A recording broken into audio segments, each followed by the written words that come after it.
Good morning, gamers. Welcome everyone to this week's stream, and welcome to the Demon Zone. Happy to be here. Have some huge fucking announcements to just to start this stream off with. Number one, I got a fan I got this fan. And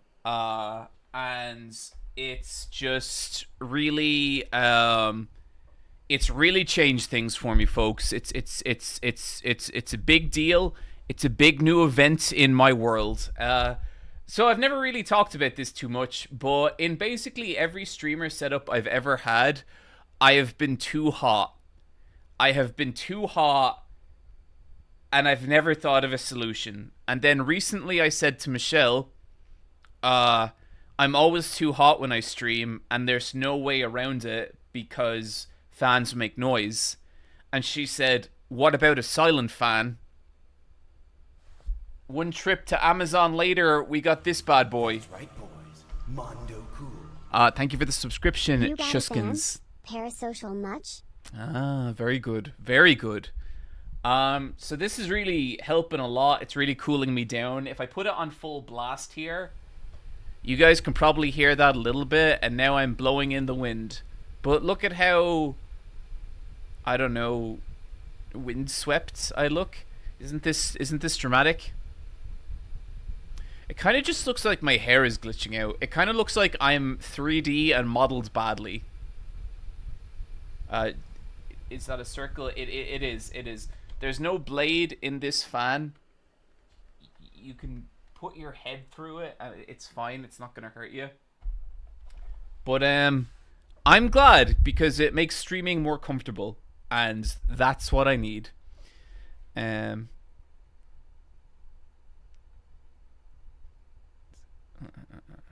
Oh boy, you really need the Mrs. Hut. Pepper Jam, like you have no fucking idea. I think sometimes people think that because you make video essays or run like a successful YouTube channel, that means you're like competent in some way. And I would say a lot of the video essayists I have met, who, just to be clear, are some of my closest friends and sweetest people in the world, least functional people I know. Just absolute fucking train wrecks, and I include myself in that. The other little update, little stream update we got here, is I got a light tube, which I've wanted for the longest time. If you see this little pink rim light and like the pink light along me, it's from this bad boy, from this fucking lightsaber like thing here. I know people will say it's bisexual lighting. Number one, appropriate. Number two, I've been rocking the pink and blue colors longer than anyone, so god damn it, those are my colors, okay? You hear that, fucking Mr. Beast? You hear that? You logo stealing fuck? I don't really mean that. I don't mind. Looks like your hair is AI. It does kind of have that. Yeah. Will wearing the fan keep you cooler? John, do you know what a fan is? I think so. That's right, boys. Mondo cool. Robert the Blue, thank you for the subscription. Thank you, the Stunt Lady. Thanks to all the good times on stream. Glad you're enjoying Deltarune so far. I've really enjoyed Deltarune so far. Lokio, thank you for the bit. And Mighty Greg Doge, thank you for the subscription. Always here for more wolfing around in the Demon Zone. I feel like the Demon Zone is starting to feel up to its name. I think we're getting somewhere with this lighting. I feel good about it. How's chat feeling about it? We like it. We feeling it. I think I'm enjoying it. Plot twists. Go King. Give us nothing. I know what that's in relation to. Serious Pachan. Hooray for wolf time. Please share your good wolf energy. I am very tired.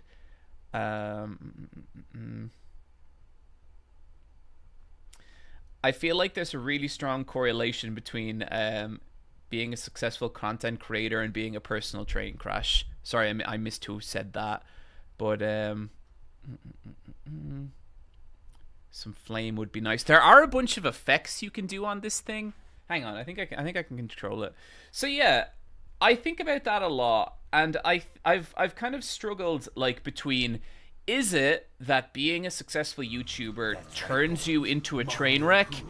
or are the kind of Hey people... John, hope you're doing alright. I bought T33 after last versus Wolves. Wanted to know how you're feeling on it.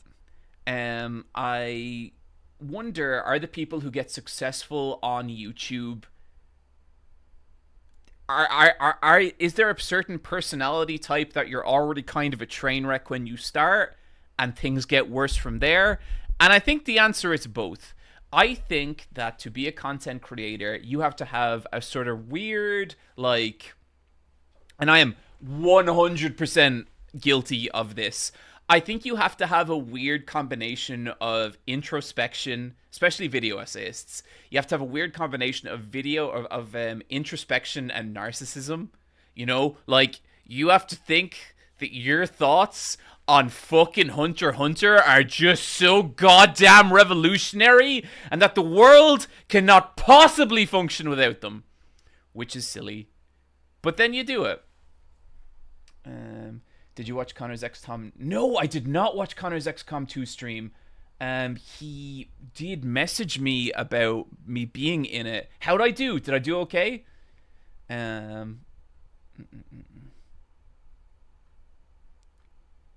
Okay. Looks like people are in favor of the lighting. So am I. That's good.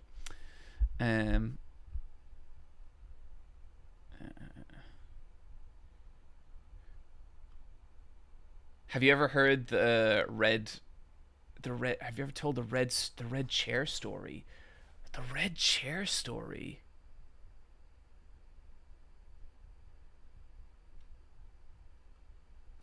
Huh.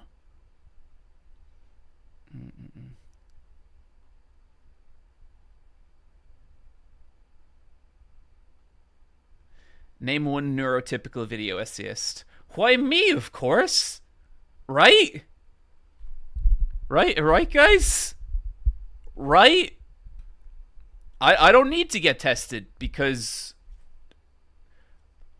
clearly I'm typical, right? The amount of people on these streams who, oh, come on, guys, you don't need to fucking laugh. Come on.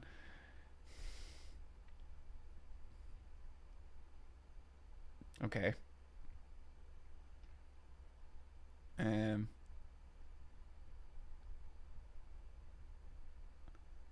Oh, Aiden. Yeah, I get you. I know which one you're talking about.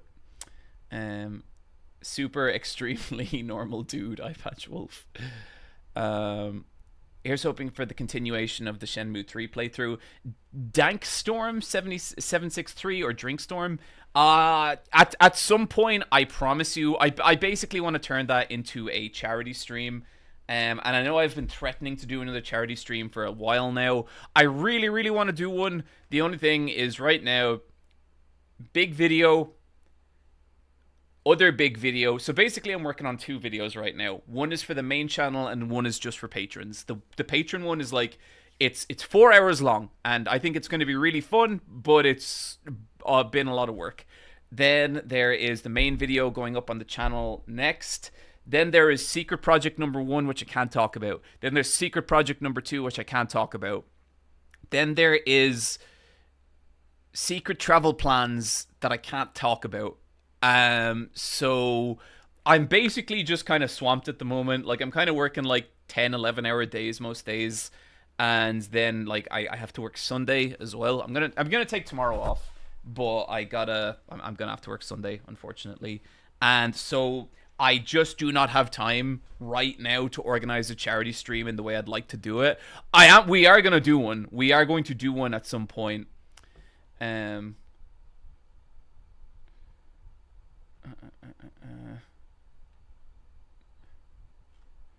how are you at persistent eye contact? See, I know I'm bad at it, and so I make a point of being like, yep.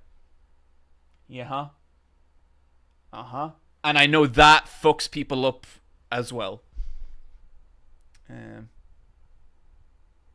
Oh, by the way, your frog shirt helped me break the ice at my first FurryCon last weekend. Brett Owen, so delighted for you, buddy.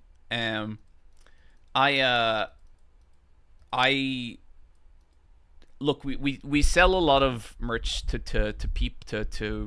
people of the furry community. and I am extremely grateful. I feel like I have disappointed members of the furry community by confirming that that is not the life I lead, but my stance on furry people has kind of always been like, hey buddy, you enjoy getting dressed up in a suit and hanging out with your friends, why you'd be a fucking idiot not to do that, you know? I think it's cool to just do what makes you happy.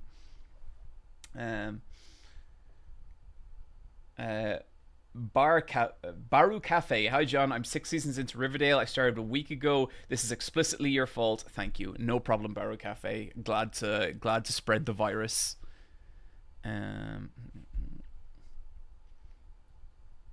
Not a furry, just dress up as Garfield all the time. It's not all the time, Zazriel. It's just when I'm sad, okay? Did you see the Silent Hill remake announcement? Yeah, sure. Yeah, like, cool, I guess. Like, I'm just never going to be hyped for any remake announcement ever. You know, like, there's no game. What I've realized is there's no game that you could remake that would make me like, oh, fuck yeah. Like, I'm sure the game will be interesting. I would be much more excited at the idea of a new Silent Hill game. But, like, we are getting a new Silent Hill game, and I am more excited about it. But yeah, look, fuck it, we'll play it on stream. I'm sure it'll be a fun stream. But yeah,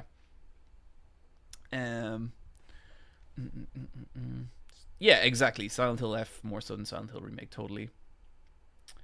I am hyped because this is a guaranteed to bring the Silent Hill to a bunch of people that would not play the original. Yeah, Demi-Ogre, like I don't see any inherent like downside to this. I don't see it as a negative thing. I think just, like, in terms of my own hype, it's like, okay, cool. You know, like, at the very least, it's a healthy thing for Silent Hill, and the Silent Hill 2 remake was great. But, yeah. Not even Sexy Hiking. Don't bring that game up to me.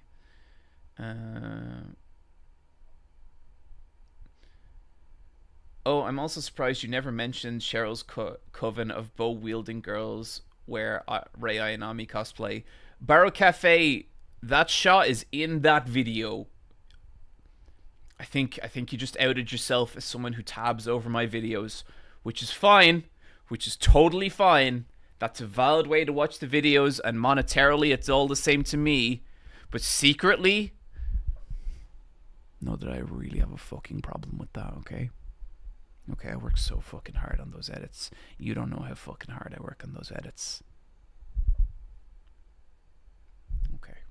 Okay, just so we're clear. Hear me out. A remake of Battletoads.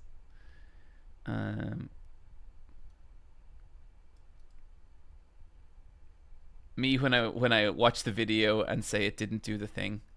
I don't mind when people ask like, why didn't you talk about this? Or what drives me mad is when people are like, oh, you forgot to talk about this thing. And it's like, especially when it's like an hour plus video and they're like, you forgot to talk about this thing. And it's like, no, I didn't forget. I just didn't talk about it. You know, that drives me mad, Fox. And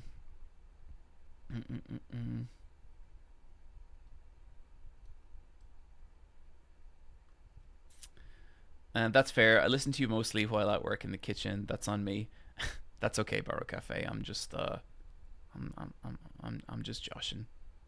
Have you seen the Resident Evil 9 trailer? Yeah, that looks yeah, like that's a modern Resident Evil trailer. Looks cool. Hey John, any thoughts on the new Deltarune chapter? No, I have been so busy. I have not played any more Deltarune since the last stream. It's cool. It was everything I played was great. I cannot wait to play more. Me who watches the videos by falling asleep to them. Costa de Nov, that is 100% fine. I do that to a lot of my favorite podcasts, and I consider that an honor. So that's okay. Project Century looks great. Project Century looks rad.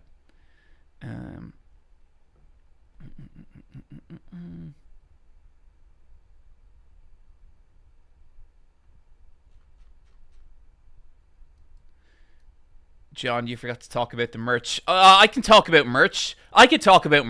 In fact, right now, over at eyepatchwolves.com, we have a 20% discount on this specific tee. It is the legendary Eyepatch Wolves Summer Tee, created by an incredible artist, Chatton Laser. It is, to this day, legit one of my favorite t-shirts we've ever done. Go get it at eyepatchwolves.com. It's the fucking sickest ass design.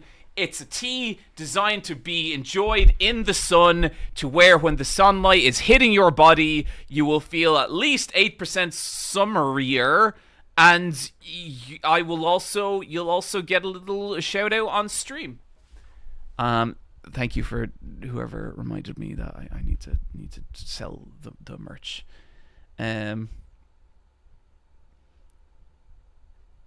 My partner and I snuggled on the couch together while watching your Fear and Hunger 1 and 2 videos. That's really cool to hear, Mothman Kisser. Thank you. It enhances the sun. Is being out in the sun required to wear it? I will make an exception for you, Hunky Bill Nye, but that is it. That's the only person who's allowed to wear it indoors, except me. Because I had to wear it in the Demon Zone to promote it.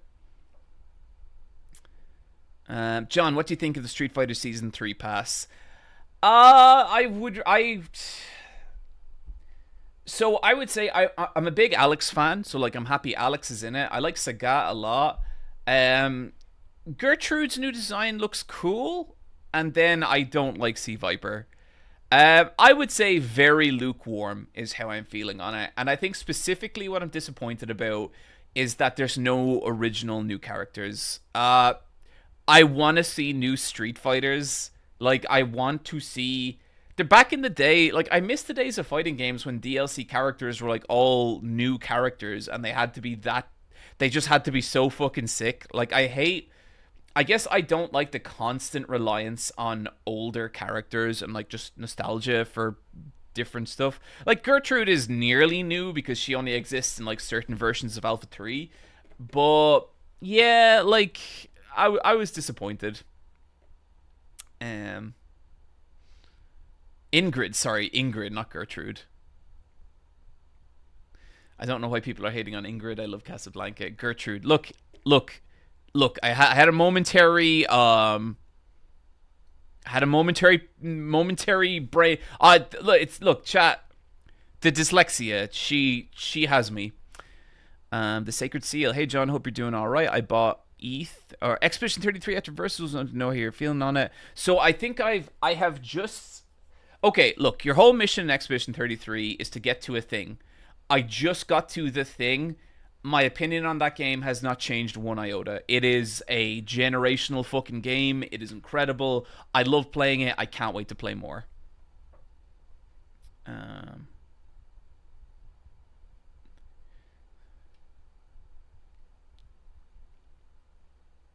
If you were tasked to design a new Street Fighter character, how would you like them to look, John? I don't know that I could think of a more terrifying design challenge than draft a new Street Fighter character. I think within the Street Fighter roster, you probably have some of the most iconic video game characters of all time. And no, probably. You have, like how do you do the next Chun-Li? You know, how do you do the next Ryu, the next Zangief, the next Dalsum, the next Bison?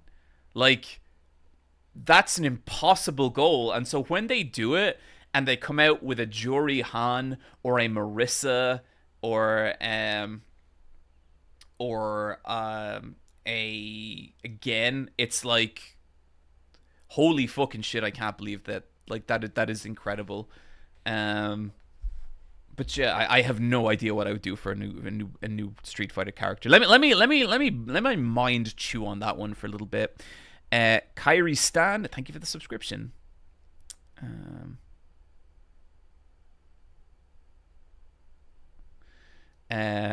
Pekokins put a girl in clown makeup.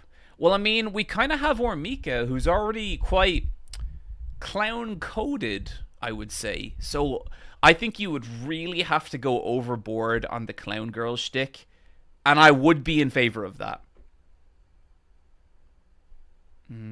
John, can descendants of Irish immigrants also invoke the power of notions? I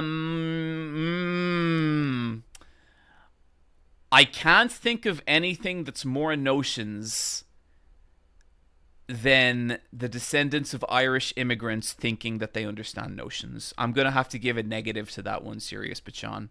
I think you got to experience the withering cynicalness of this country. You gotta be steeped in it. You gotta have grown up in it, I think, to really understand notions. Asking is already notions. Foxkid gets it. Great Zealous, thank you for the gift sub.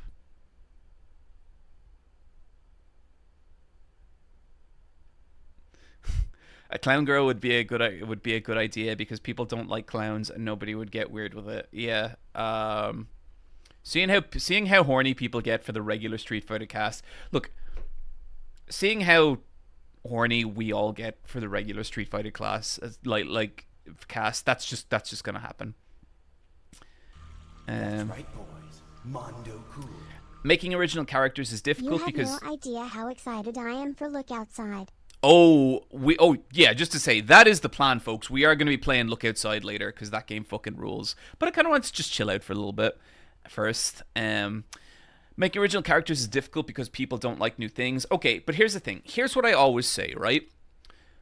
Imagine if Juri Han was a guest character. Like, imagine if Juri Han had been, like, fucking Darth Vader. That would have sold more. You would have sold more copies of Super Street Fighter 4 if that were the case. But long term, merchandising, DLC, the just like IP, cosplay, promotion, all that kind of stuff, Juri Han is so much more beneficial to Street Fighter than any guest character could have been. Because she is Street Fighter. She's part of the game now. And she adds to Street Fighter culturally, but also monetarily. Like, how many Juri Han figures have they sold? How many fucking, like, Juri Han DLCs have they sold? And they can do it again and again and again because that's Street Fighter.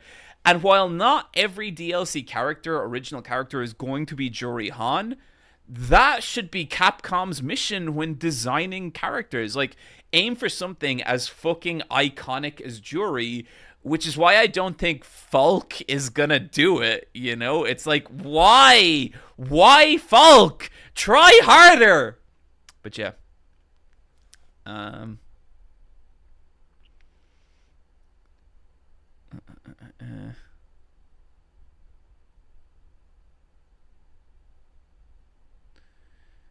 Okay, but they plan to make Juri Han.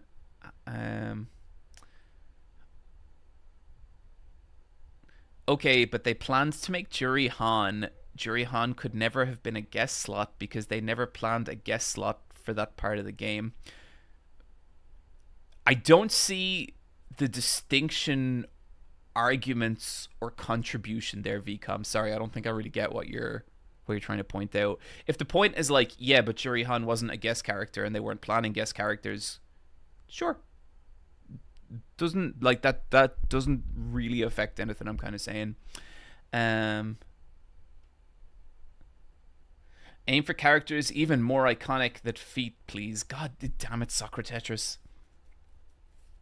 John, have you ever made a Street Fighter OC? I don't know that I have. I genuinely don't think I have, which is kind of... I mean, I think every character of Eye Patch Wolves is a Street Fighter OC in a way.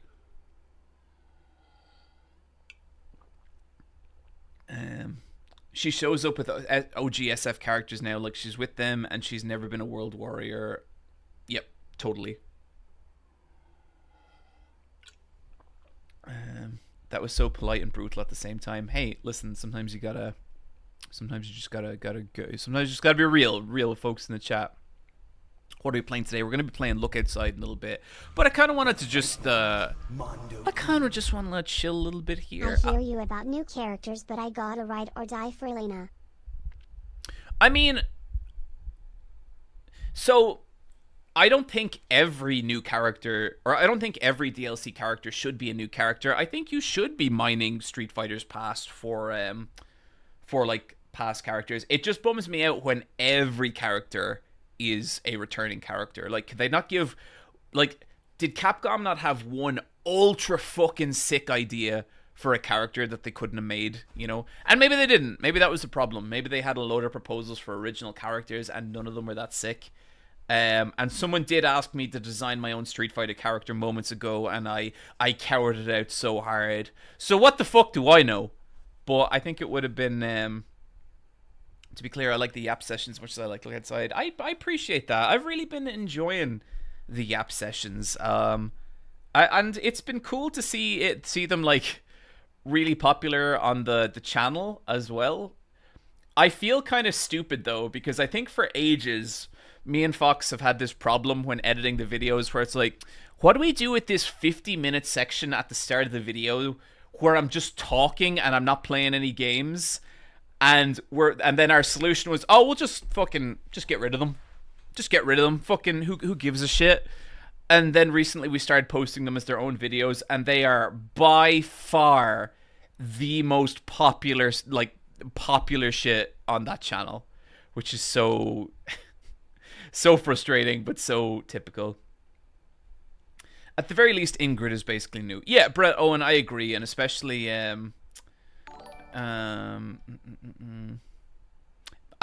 agree. It's mostly that I don't like guest characters because they take the place from new returning characters. Take is weird to me because if a guest character slot didn't exist, they potentially wouldn't have a slot. No, VCOM, that doesn't count either because there's always been DLC slots in fighting games way before guest characters. I get what you're going for. It's just not really a strong argument. Cruz Dominguez, really look outside. Now the new Makima dating sim on... There is not a fucking Makima dating sim on Steam. That's such bullshit.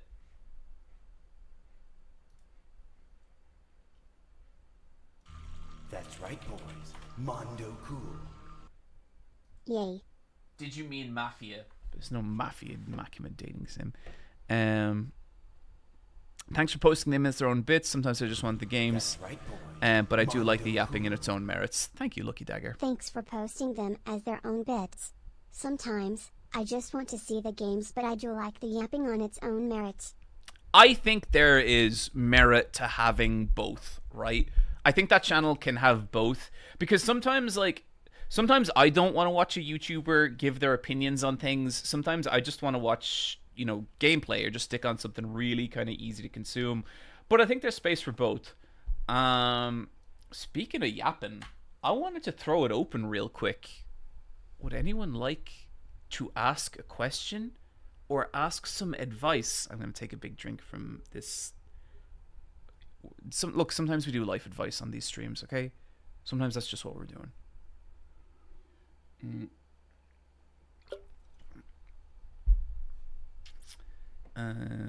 Yeah, okay, I see everyone making fun of me about Makima. Listen, guys, as someone who owns just a single Makima figure, I don't appreciate any of this. John, my thesis. You could ask me about your thesis. Never played Lorelei and the Asian and the Lorelei and the laser eyes.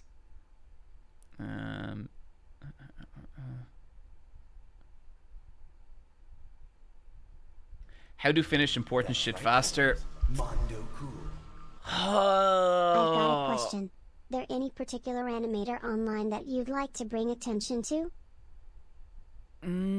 I think whenever I really want to bring attention to an animator, I talk about them in a favorite things video, or I commission them to make an Eye Patch Wolves piece.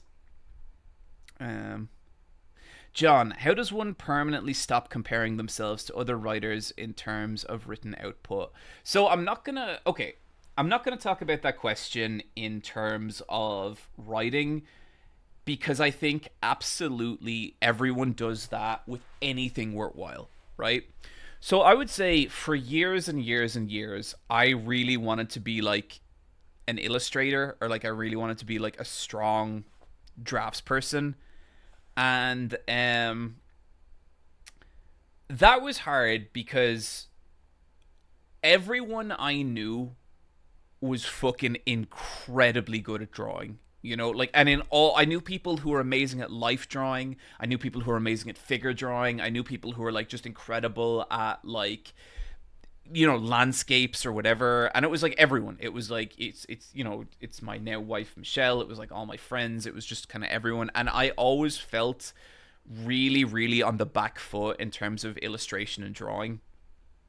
And no matter what I draw, I couldn't help compare myself to other people in terms of like the amounts they were drawing, the quality of their drawing, all this kind of stuff. And really, like, I upset myself so many times with that. I trapped myself so badly in this mindset of like, I am not as good as other people. Or like I would sit down and I'd try and draw and I'd be so in my head about it that like of course I wasn't going to be able to do a good drawing, you know? And so it really affected my ability to draw. But okay, I want to break that down a little more. It really affected my ability to draw. But I think what it really actually affected is my ability to enjoy drawing. And what I didn't realize until years and years later is that those two things, like my enjoyment of drawing and my ability to draw, they were much more linked than I kind of thought they would be. And what I mean by that is like the more you enjoy something, the better you're going to get at it, right? I always remember, like, I've always had this philosophy with jiu-jitsu where I am doing jiu-jitsu just because I like it, just because I enjoy it. I don't enter competitions. I don't get upset when someone beats me. I don't, like, I'm not trying to win.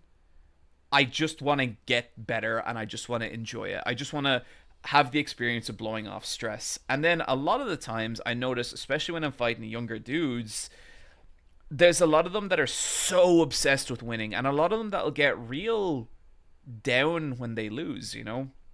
I think I've told this story on stream before, but I always remember when there was this guy, and I'd never seen him in the club before, and we were doing some drills, and I noticed that like he wasn't like super good, but he was okay. He knew the basics, and so we got paired together for sparring. And just before the spar, just because I had a feeling he might be kind of new, I was like, is this like, have you sparred long? Like, kind of, or whatever I said to him. And I remember he kind of just looks at me and he goes, don't worry about it. He was like, this is, like, trust me, like, this is, like, whatever he said, it was like some real confident response. And I was like, okay, cool. But immediately I was kind of like, okay, this guy is clearly very good, so like I'm just gonna go from the start here. Let's let's just bring it. Let's not and tap the dude out very, very quickly. And I was like, and like I snagged like a guillotine choke for anyone who does jiu-jitsu, which is like, you know, quite an easy choke to land if someone's not expecting it. And I was like, oh shit, caught him with a choke. And then, you know, immediately next round mounted him and submitted him with a Kimura and then Americana. And at that point I was like, okay, shit, this guy doesn't actually know what he's doing and I need to pull way back here. But afterwards, you know, he came up to me at the end of class and he was like, man, fuck, listen, I just, like, I'm better than that. Like, I can absolutely roll better than that.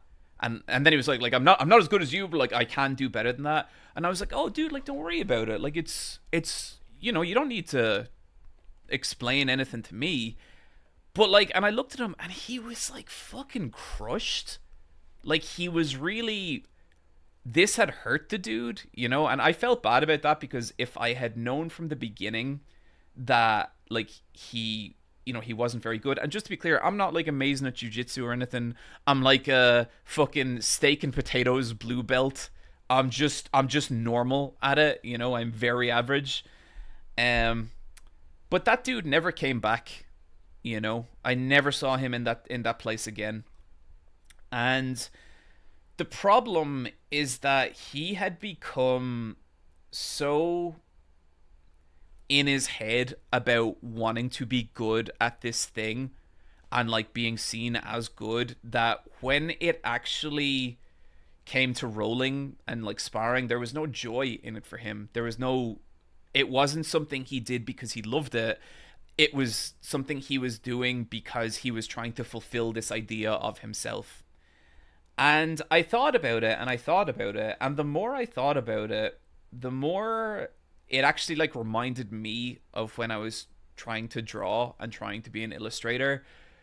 Because I think what I was trying to do is I was trying to fulfill this idea of being an illustrator. I was trying to fulfill this idea of like, oh, if someone loves to draw and someone's really good at drawing, then this is what it should be like.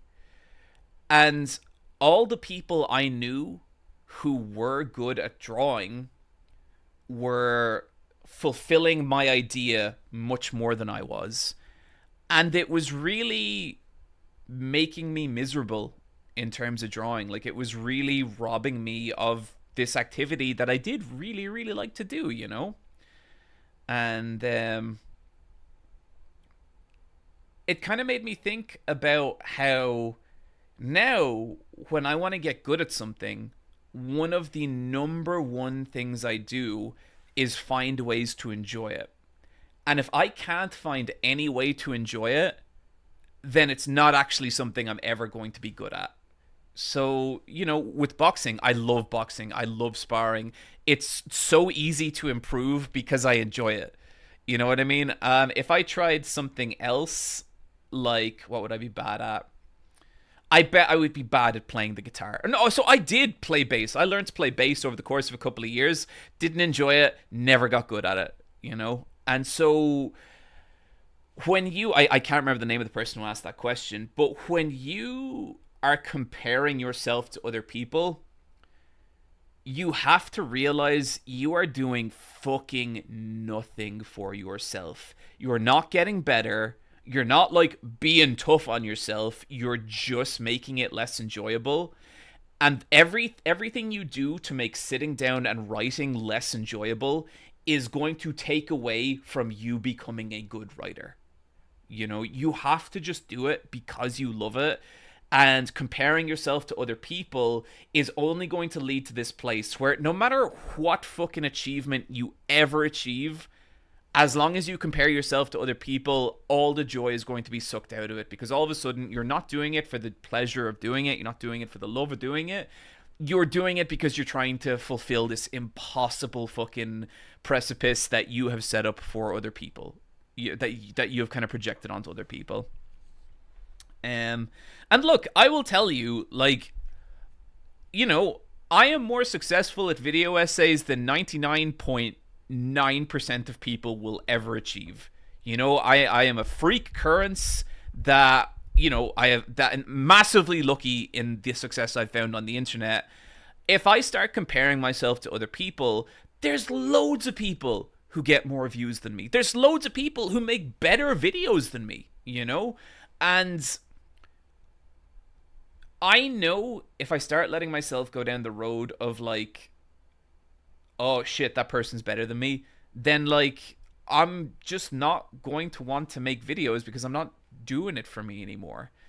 So when it comes to creativity, I think a lot of my answers are don't be a coward. And when I say don't be a coward, what I actually mean is I think sometimes people think that they're being like tough on themselves. But in actual fact, they're just getting trapped in these like toxic mindsets that will only take away from their enjoyment of art, which will mean that they won't do art as often, which means they won't get as good at it. So if you genuinely are serious about getting good, if you want to improve, if you want to get better, learn all you can, sure. Read books about writing. Read Bird by Bird. Read On Writing. Read dialogue. Read Writing Down the Bones. Take from like the experts, but don't shit talk your own stuff in comparison to other people, because it's only going to make you hate it, and that's only going to make you worse at it. That is my answer to that question. The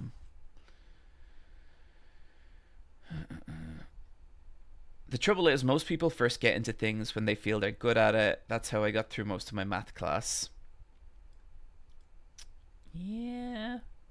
I think a lot of people get into things because they think, like, like when you have to pick like subjects in college, that's maybe like a little school or college, that's maybe a little different. But I think a lot of people get into things because they like the idea of it, but then they have trouble reconciling that the act of doing it doesn't actually feel like they thought it would. Like I met a load of illustrators in animation college who thought animation was illustration, and it's not, you know.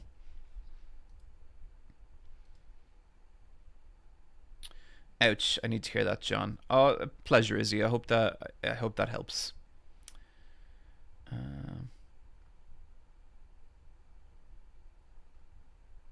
Where's the shonen story where the protagonist hates every single fight and power up? I mean, that's Bleach a little bit. Mildly peeved lad. Thank you for the gift subscriptions. I appreciate the hell out of it. Azarian1, thank you for the subscription. Comparison is the thief of joy from Starlight Hawk. Yeah, like that is such a good cliche. That is such a good saying, you know.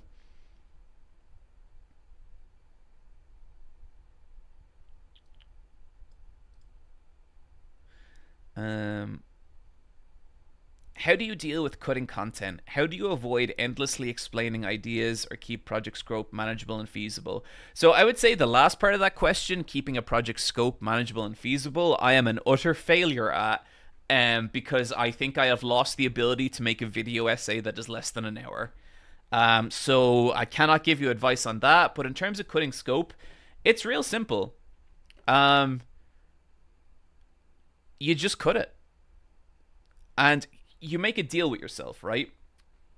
When you want to cut a piece of a video and you don't think it's good, and okay, so first of all, if you can cut a piece of content, you should cut it. If a video can survive without like a section, I don't care how funny it is, how clever it is, how anything it is, just get rid of it. Just fucking get rid of it, because if it's not vital, it shouldn't be there. Second of all, make a deal with yourself that you will cut a piece of a video, or just any piece of writing or whatever, open a separate Google Doc or a separate Premiere sequence, drop the cut piece of content into that, and just leave it there. And promise yourself that if you wake up the next morning and you still really want to put it back in, you put it back in. I guarantee you 90% of the time you won't.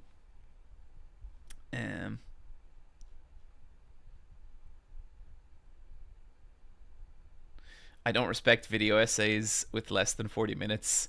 No, there's a lot of good video essays that are less than 40 minutes. Like, what? Look at Every Frame of Painting. Look at every video that guy did.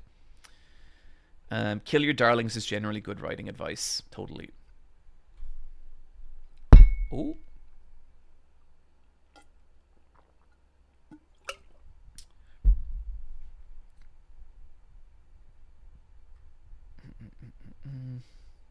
Like, I have watched video essays that are 8 minutes long, and they've been way too fucking long. And I've seen video essays that are 2 hours long that I wish could have gone on longer. You know? Length doesn't matter. Pacing does.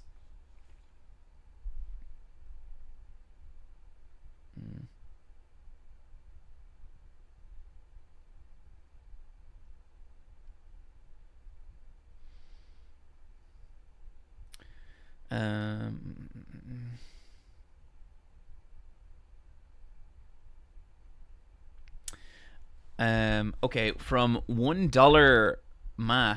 I know this feels worn out, but I need an opinion from anyone, honestly. I did boxing in college and have not done it in like 5 years, and I'm contemplating either restarting it or starting jiu-jitsu.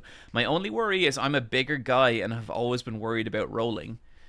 $1 Ma, you have a gift, my friend. You fucking could be like, it's awesome that you're bigger. Now, like, learn to use it. That you don't need to be worried about that. Like, I roll with bigger guys all the time, and I'd never begrudge them for it. I'm just saying, chat. I'm just saying. Yesterday, I was rolling with a dude, and he was about a foot taller than me. Big, strong fucking gym bro. Tapped him out 3 times. I fucking skipped home. I was so happy. And he was okay. He wasn't too bad. So you shouldn't, like, the cool thing about martial arts is anyone can do them. And, like, in terms of rolling, anyone who has spent any serious time rolling has rolled with the biggest dudes imaginable. I hate rolling with a bigger dude who's way better than me, because at that point, like, what the fuck am I gonna do? But, like, if you're just starting off, go for it. Like, absolutely do it. That's being big. Like, it has nothing to do with size. I have rolled with big dudes who are great. I have rolled with big dudes that are terrible. I have rolled with, little dudes that are fucking amazing. I've told you guys my story about my rival from Chile, right?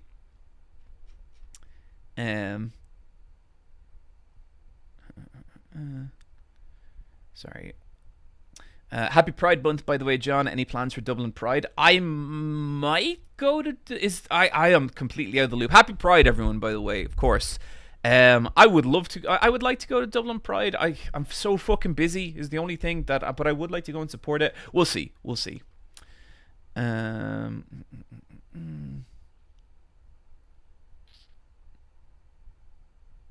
By little dudes, you mean children, right? No, god damn it, no. So okay, back in my old gym, I was like this. This was when I was like a 4-stripe white belt, which is like you're just about to become a blue belt at that point, right? And I was like going to class very, very regularly. I was consistent, and I was getting really good, to the point that like I was pretty handily demolishing every other white belt in that gym. Like, I just took it for granted that anyone who was a white belt, like, I would be able to take them out. And I was pretty competitive with like most of the blue belts. Purple belt up is when I started to run into trouble. I did manage to tap out some purple belts, but like most of the purple belts could handle me for sure.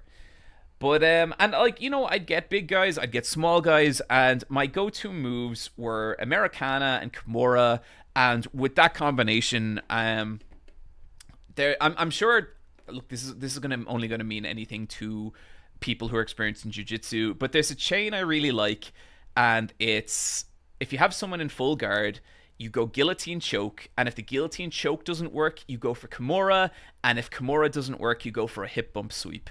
Really, really nice, clean little chain that I would recommend to anyone doing jiu-jitsu.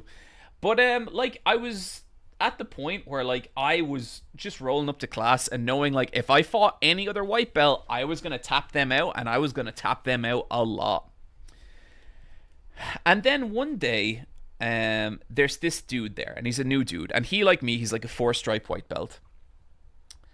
And this guy is like, maybe, I would say he, like, 4'11" would have been a stretch for this guy. He was very, very small, and he didn't speak any English whatsoever. He he was from Chile, and well, he had like a little bit of broken English, but for the most part he didn't. He couldn't speak. So anyway, I roll with this guy, and he's fucking like pushing me. Like, I was expecting to flatten this dude, and that is not happening at all. He is like pushing me, he is making me sweat, and right at the end of the match, I managed to snag him in an Americana, and I make him tap out, and I'm like, fuck, okay, that was hard. Like, what the fuck? Okay. I don't see him for a couple of weeks, and then I see him again, and we get paired together and we roll. And I tried to snag him in the Americana again, but he does this thing, and again, sorry if this only makes sense to jiu-jitsu people, he loops his head on the inside of my elbow, and it completely counters my Americana. I can't get to him, And the thing is, like, I'm on top of him. I'm like, I am smashing him. I am being aggressive against him. And then something happens, and the little dude is just on my back. And he snags me in a collar choke, and I pass out. I immediately pass out. I didn't even know what was happening, and I like wake up and I'm like all kind of dizzy. And so just so people know, what happened specifically is he blocked my carotid arteries and I just went out like that. It can happen sometimes with blood chokes. It wasn't like a malicious thing on his part at all. It was just this thing where he had my number, and I couldn't fucking believe it. I was so shocked to have been tapped by another white belt. Like, I genuinely could not believe it. And so then anyway, I roll with him again the next week. Exact fucking same thing happens. The match goes exactly the same way. I get in on him, I get aggressive, I get on top of him, I have him in full mount, something, he's on my back, and he doesn't choke me out this time, he taps me out, but he taps me out with the same choke. And I'm like, what the fuck is going on? And so this happens a couple of times, like he taps me out a couple of times. And so I'm watching him and I'm trying to figure out what it is. Like, why is this dude beating me?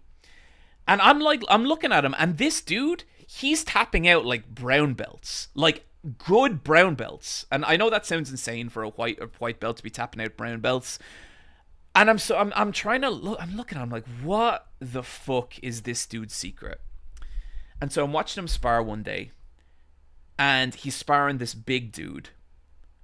And the big dude does exactly what I do. He gets on top of him. The little dude gets out of it. And the little dude gets out of it. And then he gets on the dude's back and he taps him out the exact same way again. Are we okay?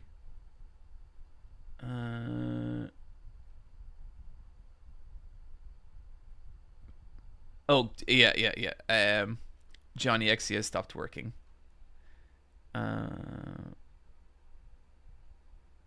So stream fine. Okay, sorry. I think someone was talking about me passing out, and I thought the stream had died. So what I'm seeing is that everyone does the same thing against this dude. They bully him, right? They bully him, they get on top of him, and they use all their weight and they try and crush him. But because people keep doing that to this guy, he's become a fucking ninja of being on bottom, of getting on someone's back and choking them out. That is all this guy does, and he's become incredible at it. And so I was like, okay, I know what's happening here. And so the next time we fight, I don't do that. I don't rush in at him. Instead, I reach out, I grab him by the collar, and I pull him into a full guard. And the second I do that, I see him blue screen. So basically, if you don't do jiu-jitsu, what this means is I have taken a way more defensive position. And it's not as dominant a position as being on top, but it still gives you a lot of options.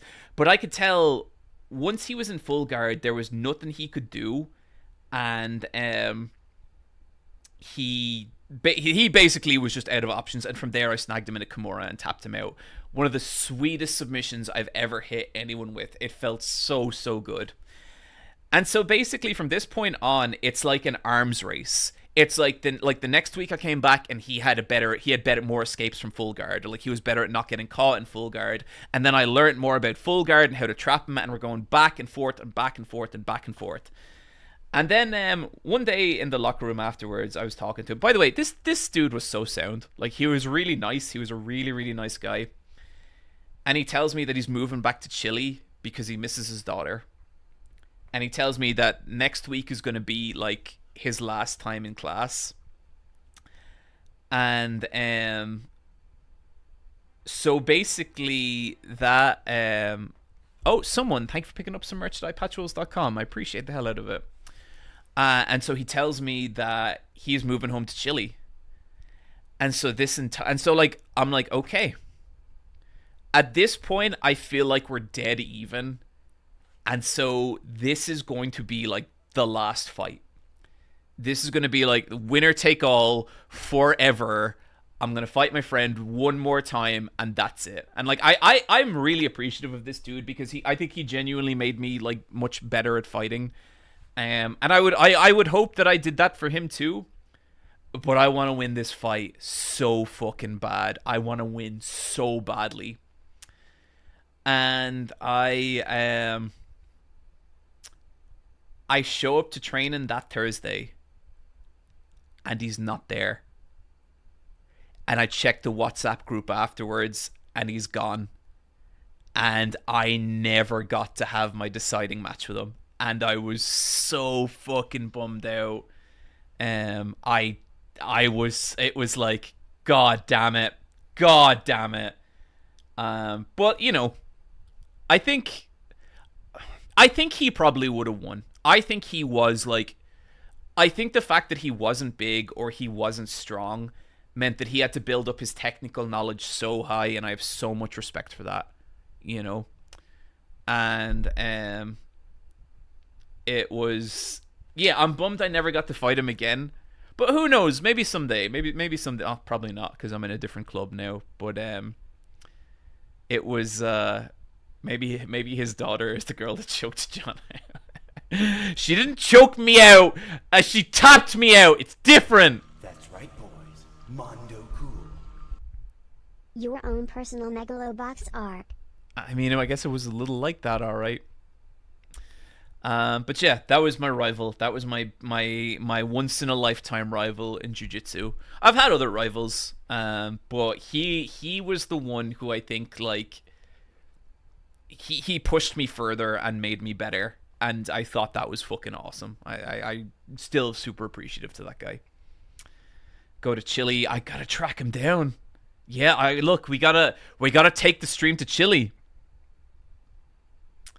Honestly, sounds like an anime arc.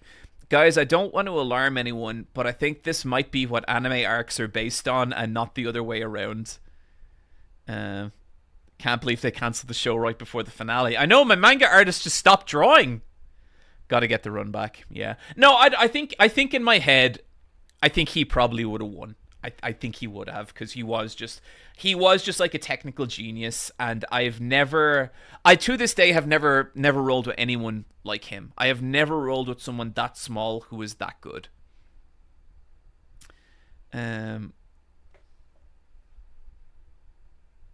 Maybe that's it. Maybe he maybe he had already defeated me in his mind, and so the battle was not necessary.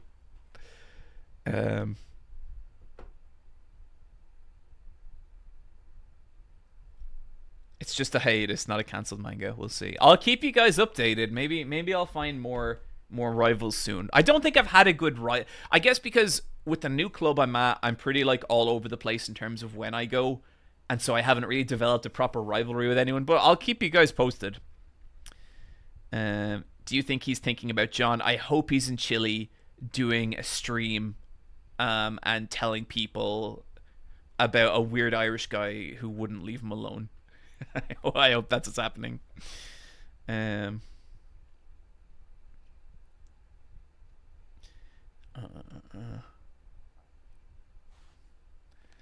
New plan. Rivals Archon versus Wolves.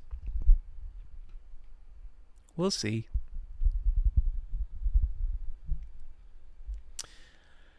Oh man, have we been streaming for like an hour already? Oh, I think I want to get some look outside in. I think that's enough yapping for this week. Well,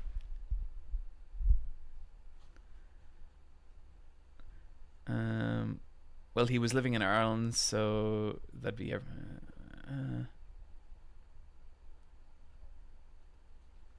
John, have you caught up on Mountain Rider Gav? I sure have. Or well, I might be an episode behind by now, but I caught up on the major arc. Good shit. Oh, actually, chat, you know what? Real quick before we get into the game, what say we go to Planet Fan Art?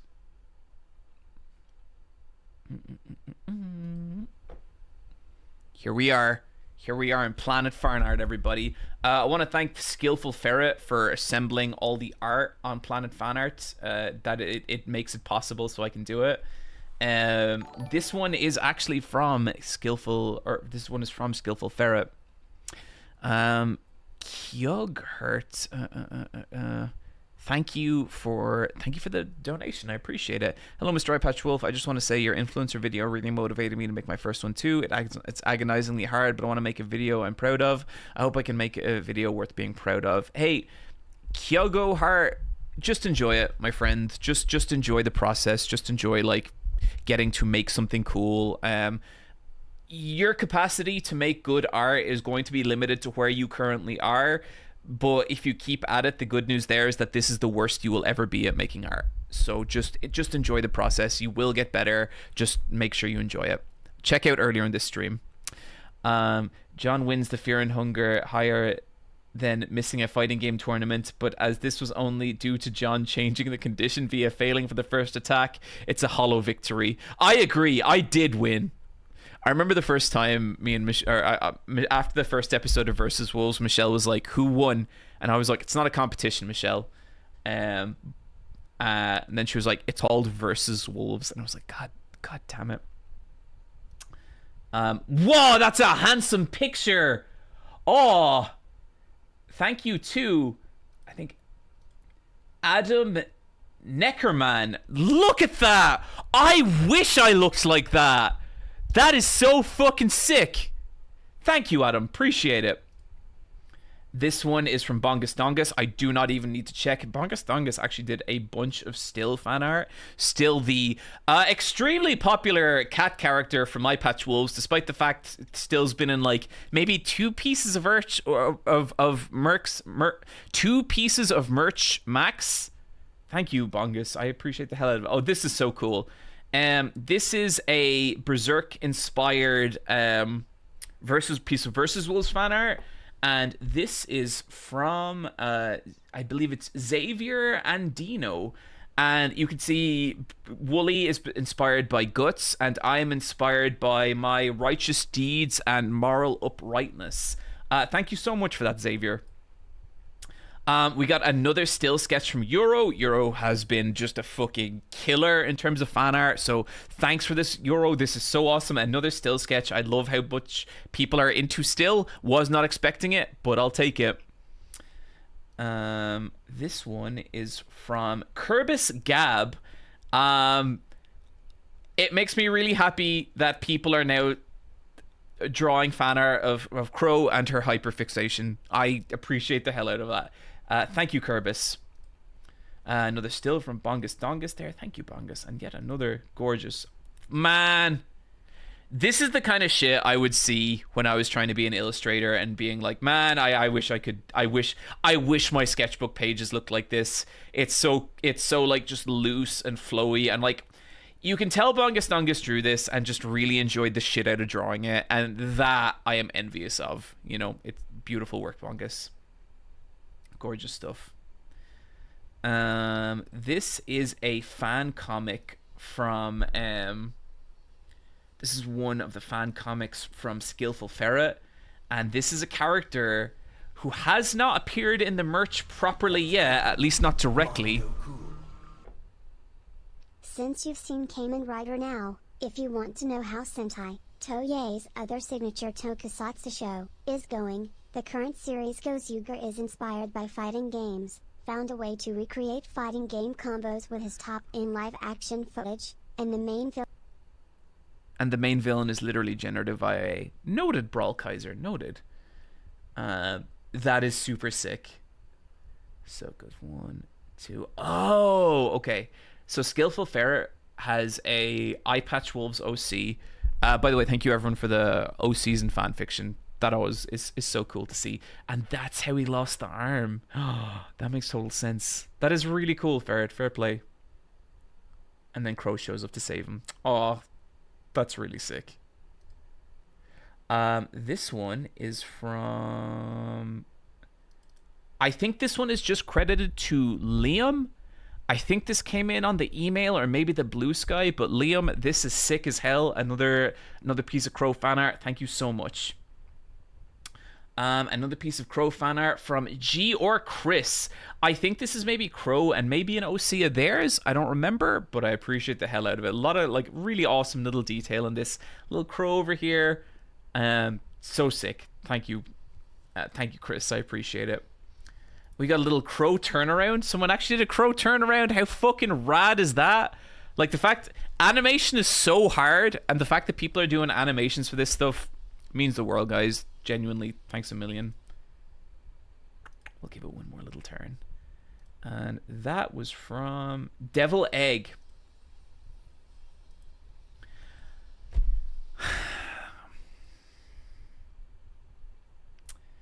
Okay. Look.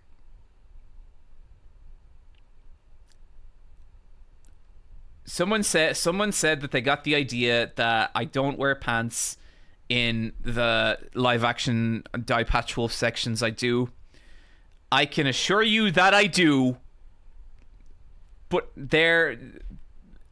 it's a good drawing, so I had to show it. God damn it, you people sometimes. Umbra T, thank you for the piece of fan art. It's very good. It's mildly embarrassing. Okay, fine. This is from Pop Tart Kitty. This is me and Wooly as Muppets. That is the kind of this goes off a whole fucking meme that went around of me and Wooly being basically Bert and Ernie. Happy Pride Month, everyone. For Bert and Ernie, not for me and Wooly. Me and Wooly's love is purely platonic and mostly negative. Welcome to the Demon Zone. This is so fucking sick. This is so cool. This is the kind of thing that I'd nearly like to get, like, I'd love to get like a neon sign made out of this or something. And that is from The Real Markomatic. And we have another one. Oh, this is me playing Void Stranger. I am stuck in something. We zoom out. So if you get back here after completing all the secret endings. Okay, look.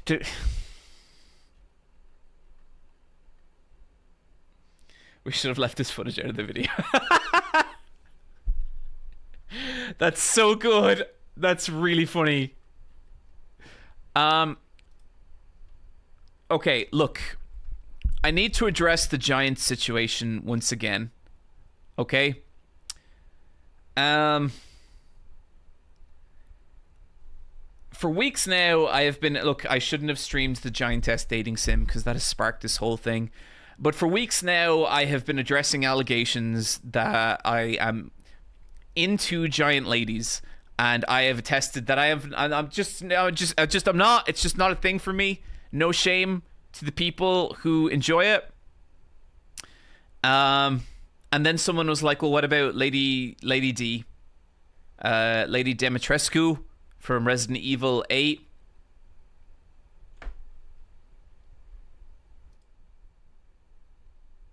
Well, you've got me there. That's the only response I can muster. That's the only fucking thing. That's all I got. That's it. Okay, we got another file here from Ron M called Invasion Emperor of Dublin. This promises to be a banger.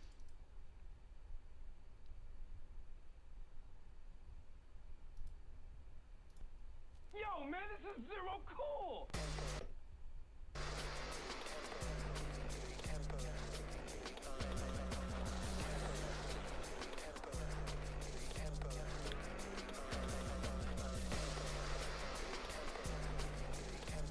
Okay, we're building.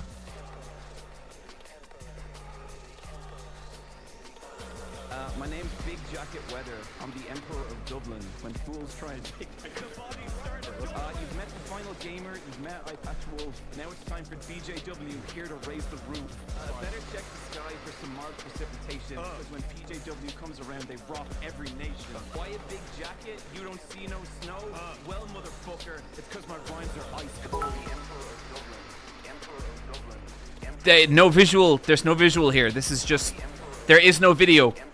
This is just me vibing to a song. Okay, this is way too fucking good. Emperor of Dublin. Emperor of Dublin. fuck back. I'm about to ignite. The only thing I do better than rap is win every Dokapon. That's great. That's so good. That's so good. This person actually sent in another song, and this is like a fan theme for Kimberly Angel, I believe. This is 3 minutes, so I won't play the whole thing, but there's no video. There's no video. You're seeing full screen because these are just audio files.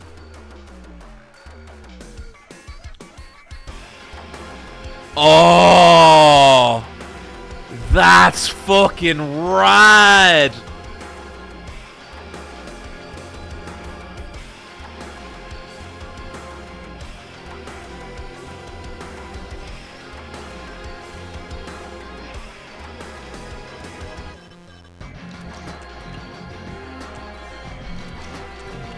Oh my god.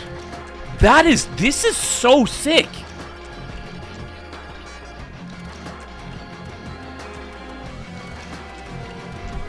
Damn!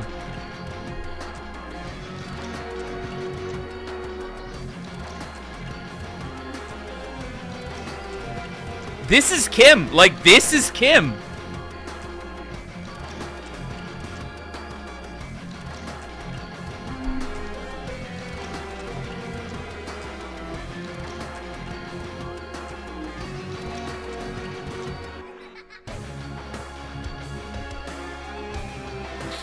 That is unfucking believable.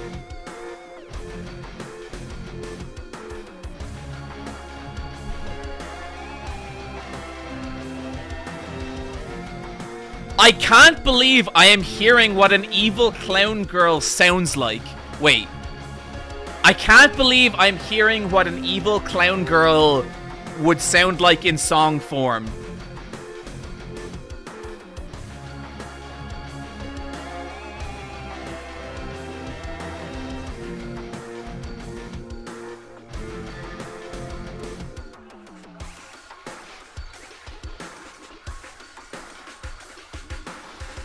I know I said we wouldn't listen to the whole thing, but I want to hear where it's going now.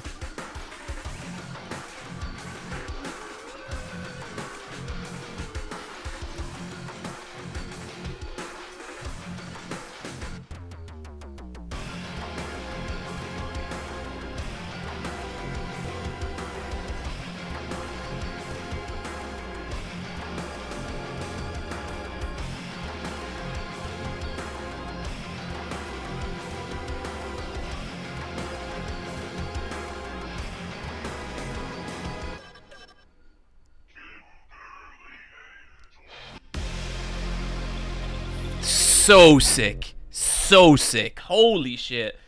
That was from someone called Ron M. I might need to get in touch with Ron M. Do we need to do an Eye Patch Wolves soundtrack? Do we need to do that?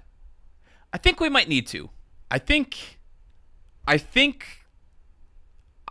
new stream intro music. I mean, that... Damn, that was fucking good.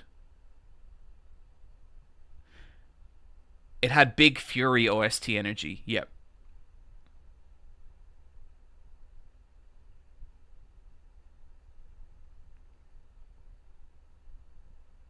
Make it happen.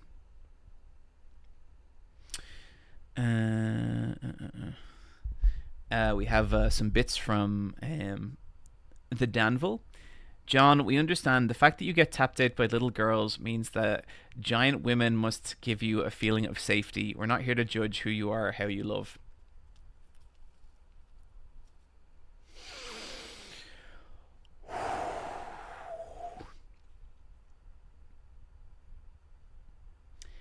You get tapped out by one fucking little girl. You get tapped out by one fucking little girl.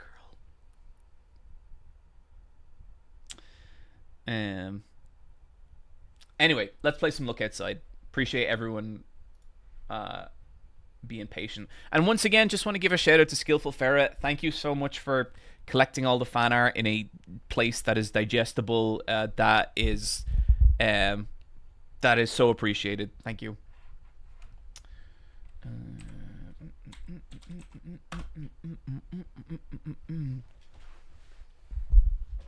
Oh, Rom M in the chat. Rom M, thank you so much, buddy. Holy shit. I'm dead serious, Rom M. I would love to do something with you in some capacity. That you gave everyone here a joy, a moment of joy there. Sometimes I put on music tracks and I'm kind of like, okay, we'll listen to a little bit of it. We listened to the whole thing and it was so good. Chat, I gotta say, this fan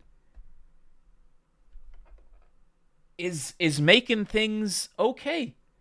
I'm not dying. I'm not dehydrated. I feel good. Oh. Okay. I thought for a second there everything was going all right. Okay, give me 1 sec here.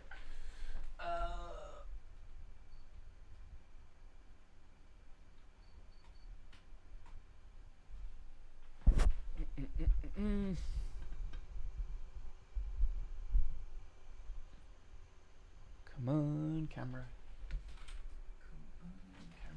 That camera is a little hot. Spoke too soon. Yeah, I got too excited, and now look at the mess we're in. Darkness imprisoning me, from Donatello Jose. Let me try and fix this real quick if I can. I might just need to let it cool down for a couple of minutes. But look, we'll look outside now anyway.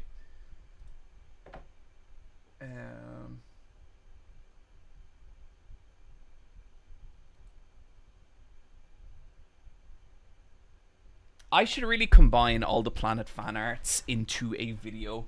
Fox, if you're reading this, let's let a few Planet fan arts build up and then just combine them into their own video. I think that'd be fun.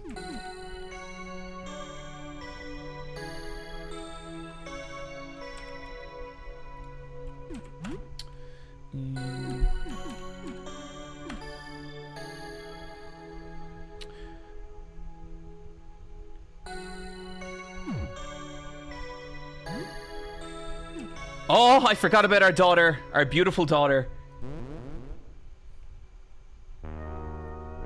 Wasn't anything too stressful then? Have a good day. Okay, so our daughter unfortunately was KO'd and our little rat baby. So let's see. Okay. So what time are we? It's 10:44.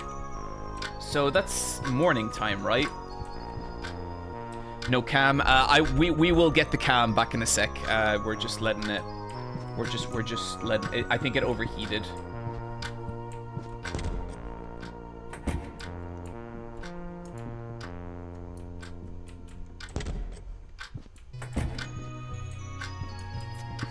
What to do? Okay, let's eat a meal. TV dinner. You feel a clammy hand touch your back? What?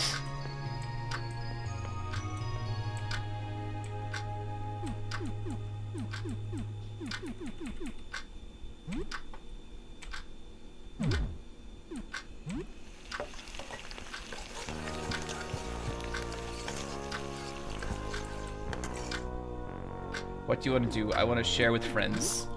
You eat the dinner, the chicken is cold, the brownie is scalding. You share the food with your friends, you both recover 22 HP.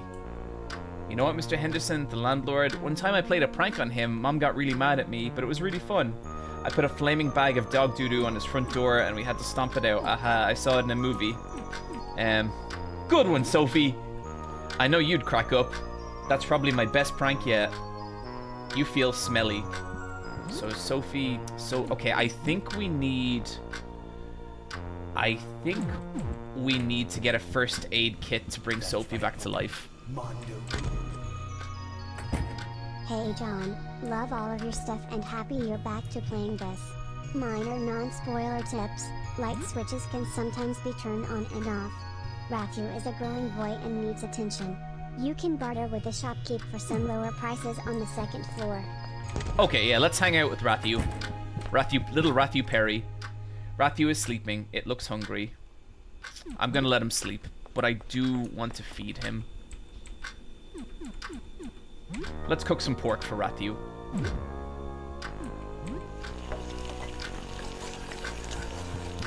So, okay, I think what we'll do now is we'll go downstairs and see if we can buy, see if we can get a med kit for Sophie, or yeah, to bring Sophie back. When life gives you lemons, you make lemonade, and when it gives you apocalypse, well, whatever, in spite of it all, you feel pretty good right now. I think I need to shower. You already showered. So why am I smelly? Strangely, you feel great. You feel grimy. Should you brush your teeth?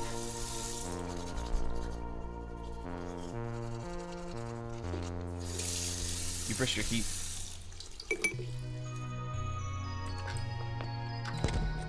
I feel like the light outside looks kind of brighter or something.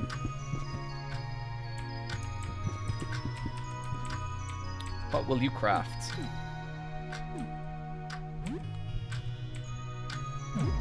Okay, we can't do anything there. Nothing. Okay, we can't make anything. Okay, Sophie, we need to get you a first aid kit, my little friend. How much money do we have? Can we see? What's this guinea pig do? You play with the guinea pig a bit. We have 181. That should get us a first aid kit.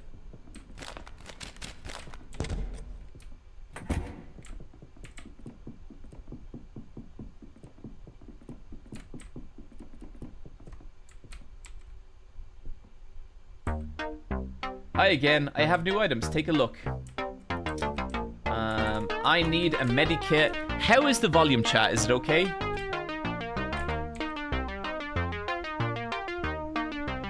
The price is... Let's haggle. You managed to haggle $19 off the price. Haggle.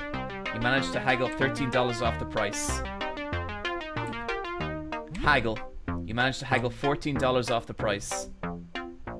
Haggle. The trader has no more patience for haggling. Okay, yeah, you can actually barter them down a lot. Touch loud, yeah, it's a little loud in my speakers as well.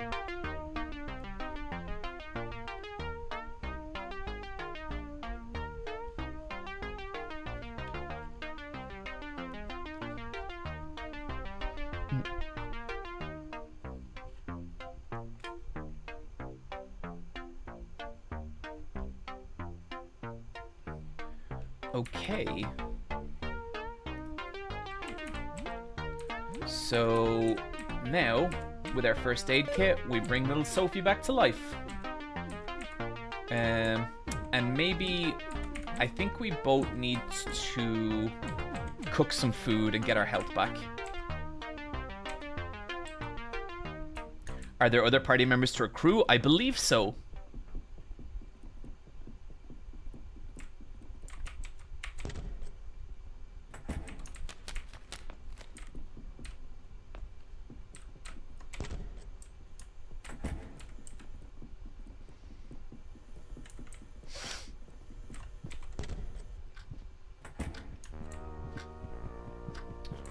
Rathu Perry is sleeping. I don't want to disturb him. Let's make some raw chicken.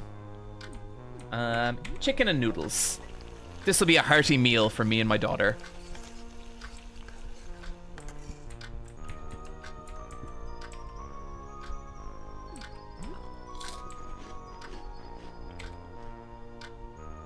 Oh, 2 leftovers. Nice.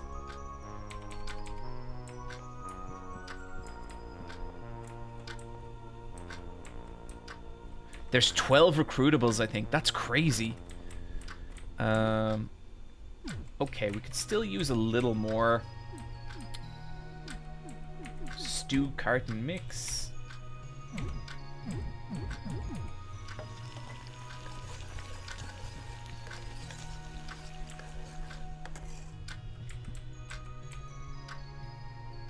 And we're going to share with friends.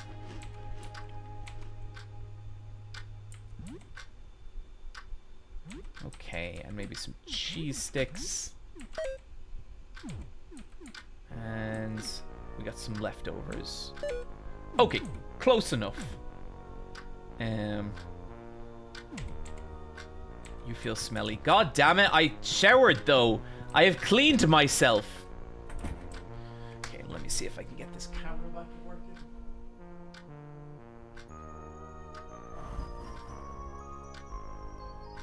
There we go. A reminder, folks, that it's currently 20% off the Eyepatch Wolves Summer Tee. It's one of my favorite tees we've ever done. Go to eyepatchwolves.com. You can get it now.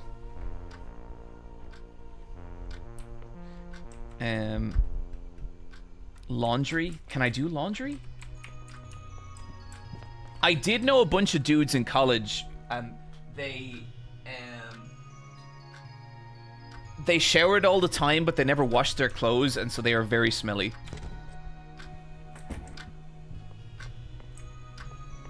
Got any mint gum?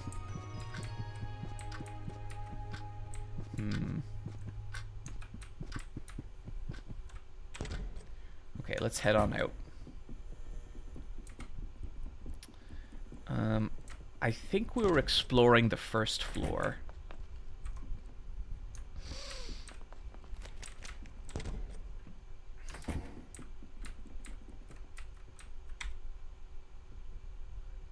Oh, hey, it's you again. I think my condition's been getting worse.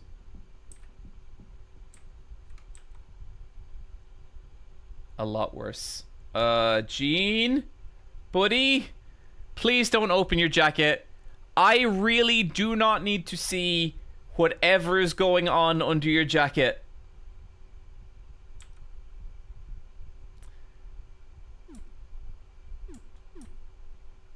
Reaching the laundromat. Yeah, it might be difficult to reach the ground floor at the moment, huh? The ground floor doors are locked by one of those strange planet disc locks. I've seen those guys in the rooms carry those discs. Maybe one of them will know about it. What's happening to you? I don't know. It's getting worse. I thought, would you like to have a look? Yeah. Okay, don't freak out. It's not as bad as it looks, I swear.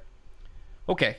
We're just gonna stay level-headed. Oh my god! What the holy shit! I'm not just freaking out, right? This is pretty bad. That's pretty bad, Gene!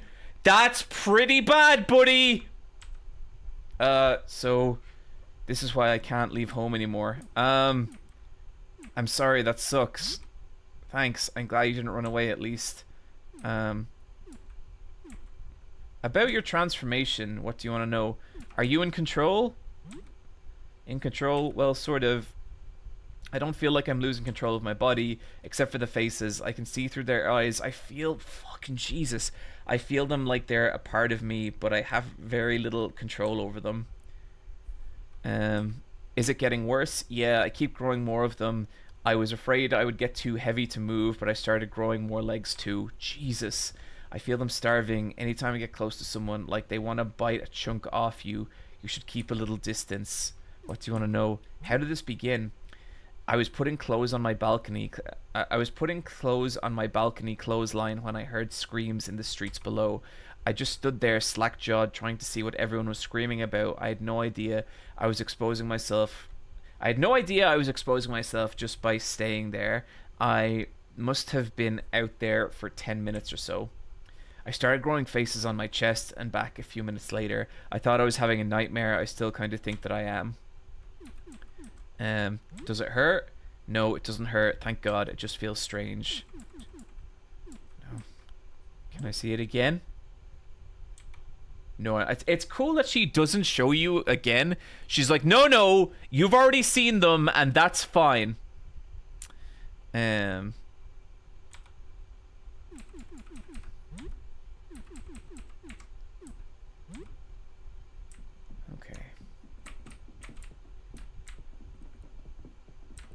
Gene, buddy, I'm not sure I'm liking your chances.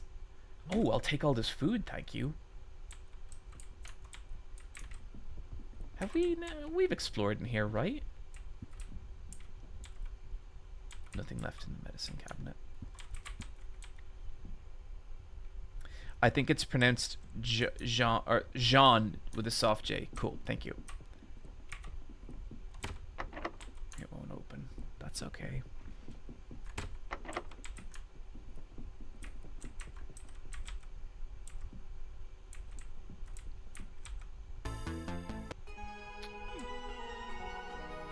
About helping you. Right now, we're gathering data. You know, the other night I had the strangest dream. Normally I take no stock in hokum, but surely this is a sign. In my dream, it was a shimmering liquid pouring from a dark tube. So I poured out, splashed it on the floor, falling through the cracks. We've talked to this guy before. I remember feeling like I had to scoop up liquid to hold on, carry it with me, but nothing worked. It slipped through my fingers. I just know it means something. If you find anything, show Jasper on the ground floor his purview of the collected materials. Okay, let's say we go down and start exploring the ground floor more. There's no face, no face. He doesn't seem hostile, but he's very strange. Or is it the first floor? Yeah, I think it was... So there's a lock on this one that we can open.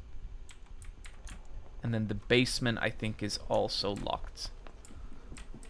Or, yeah.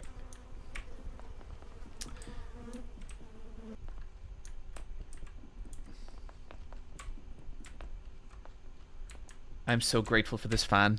Chat, you guys have no idea. And I'm really liking how the lighting's looking. I think it's so nice to have a studio where I can kind of do that stuff. Because for so long I wasn't able. Now we gotta be careful, the giant... monster rat. Okay, we've explored in here before.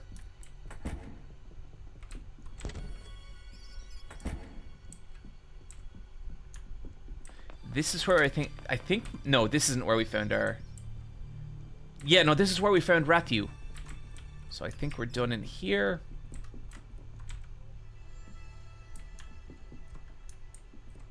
You have 2 discs, John. So I have 2 discs, but where does the second one go? And we've checked all those doors as well. You can unlock the door? As in the downstairs door?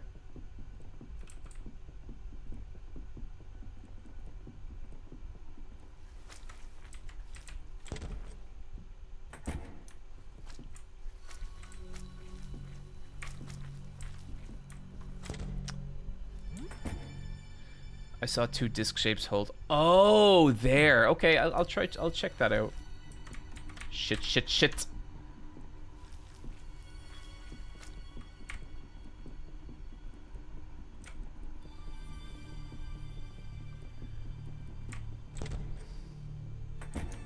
Not there. God damn. I think it's back this way.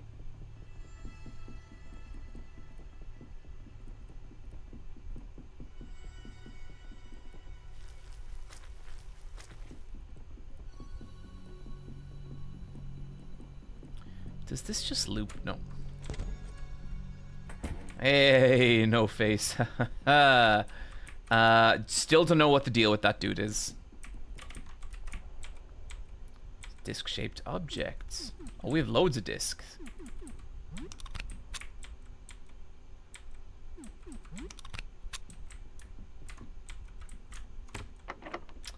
Oh, there was some clue attached here. I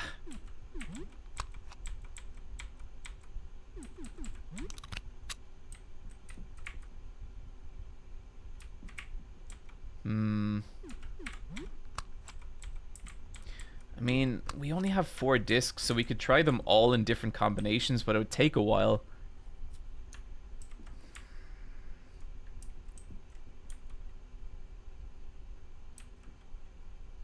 Earth and Mars.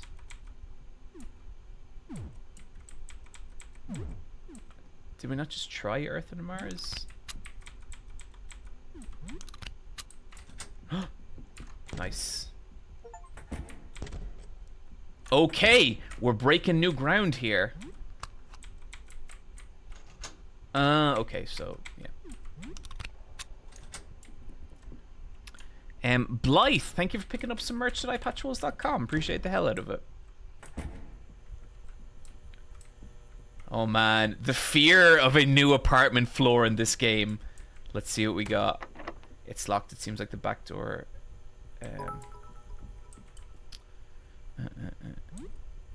The clue for the discs is on the same floor as the apartment. You may want a little notepad to keep track. I remember that. Oh, we got a vending machine. And a bunch of clothes.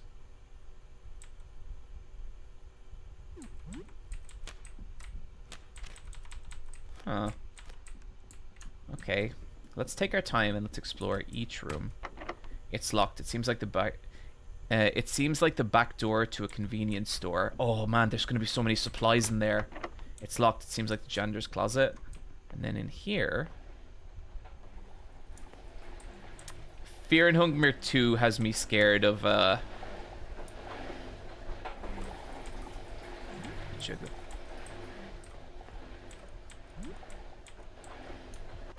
Oh, God. Oh, jeez, what is that?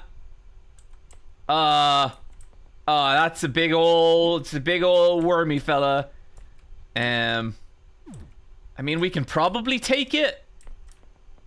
I figure we'll be okay. Okay, let's try and fight it. Crawl with me. You feel an urge to run away. Okay, it always says that when it's a really strong enemy.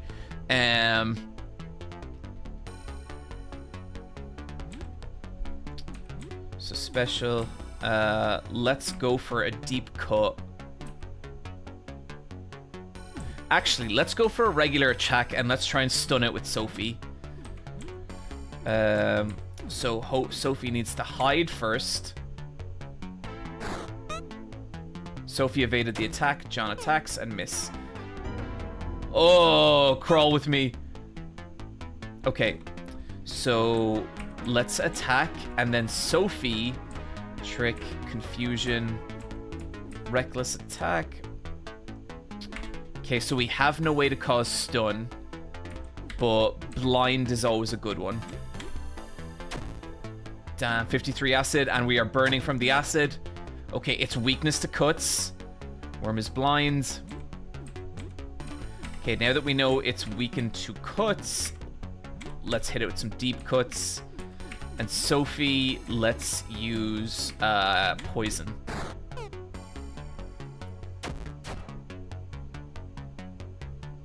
Worm is bleeding heavily, that's what we want. Worm is poisoned. Okay, this is going well. This is going well.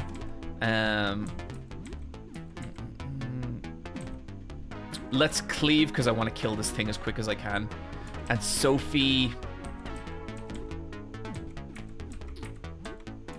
let's use confusion. Worm attacks. Sophie evades the attack. Worm is bleeding. John swings. We hit 98. We kill that worm. It's dead. Laundry found. Okay, that went well. And I don't think we can wash our clothes, unfortunately. Okay, let's use some leftovers to heal John up a little bit.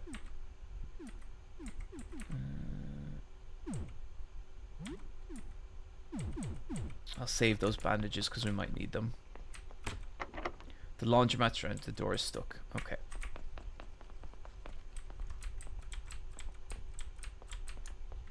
Doesn't seem to be anything else in here. Jean's laundry.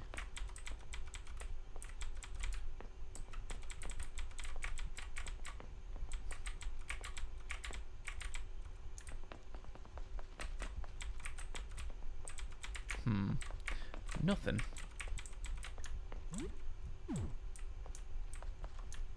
Stream category is still chatting. Cool. I'll fix that now.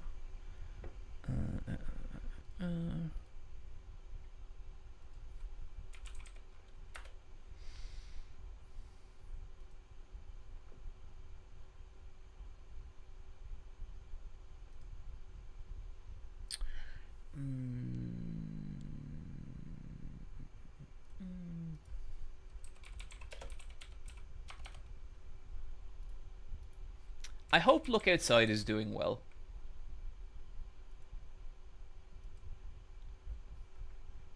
Because I think it's such a cool little game.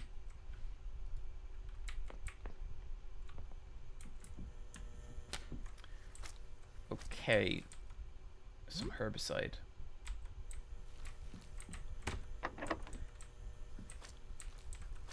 This door is covered in strange fleshy plant-like growths. Use herbicide.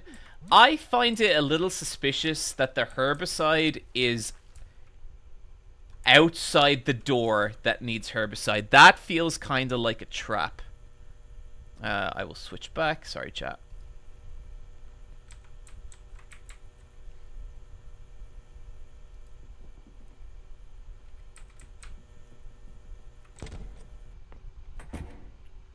Oh, I don't like the look of that person. But there is some first aid box. Find small selling. Okay, there's 2 people in there. We don't know that they're Zambambos. You cool? Buddy? You human? Large man. Awful. Terrible. What a world. Oh, you snuck up on me. I was musing to myself. I have a lot on my mind. I've seen you before. Call me Papanu, a resident custodial engineer.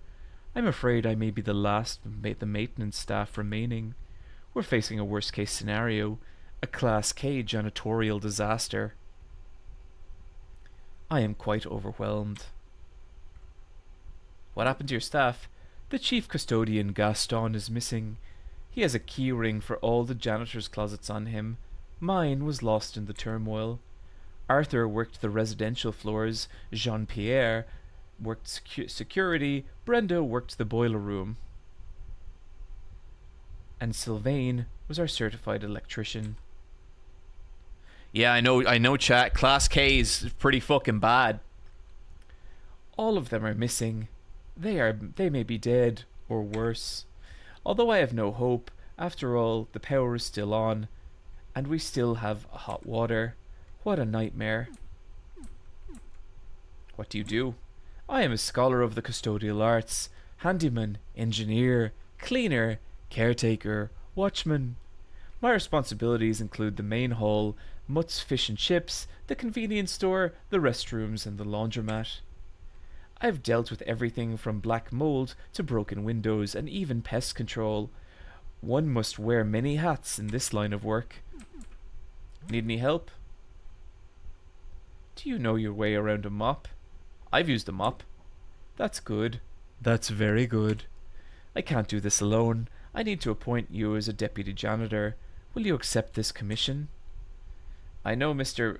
Papanu, he's the one who got mad at me when I shot over to Mr. Henderson's windows with a slingshot. I accept. Excellent. Welcome to maintenance. Our battle against the chaos will eventually end in defeat, but our work remains I love this dude. Our primary task is to retrieve a key from the basement.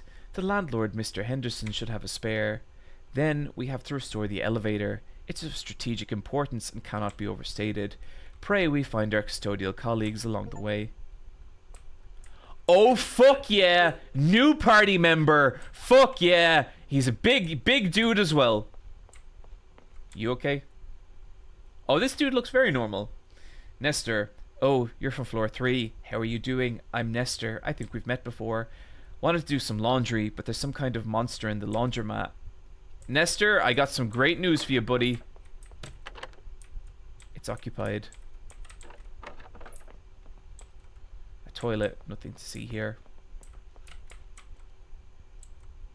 Oh, you're from floor 3. So put the okay, maybe if we go back into the laundromat. Oh, a key. There's a small key.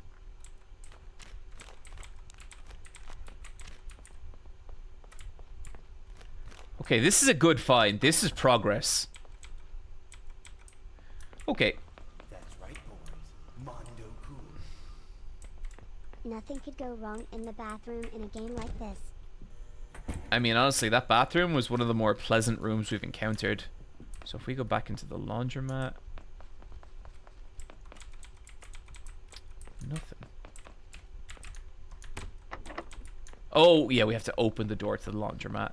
Okay. I'm going to say right now we head back upstairs, save our game, and then come back in down and keep exploring. Hey, buddy.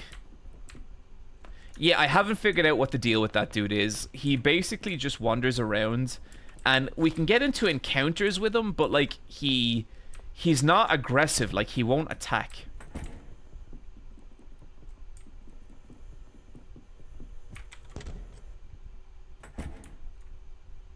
Phew, back home safe. You must have been away for at least 1 hour. Exploration bonus plus 80 XP. Nice. Okay, first things first. Little Rathu Perry. Care. Feed blood. You give Rathu some of your blood. Well, my rat compatriot, since I have no say in who comes and goes from this house, we will simply have to find a way to live with each other. Poppy, you're gonna be just fine. The baby rat looks up at Pappy curiously. It cocks its head. You're not sure if what it means, it understands it or not, or if it just finds Pappy interesting. To the end, I propose a truce. You will not dirty up this house, and I will not interfere with your ratly business. Rathu chitters at Papanu and plops down on the ground. The burly janitor cannot hide his sneer. I accept your terms, rodent. It is a deal. I love the writing in this game. I genuinely love it. We will get to Pappy. Look, okay, chat. I appreciate Pappy. I like him. I think he's cool. But he's the 4th member of this family, and I must take care of my child first. And then Sophie.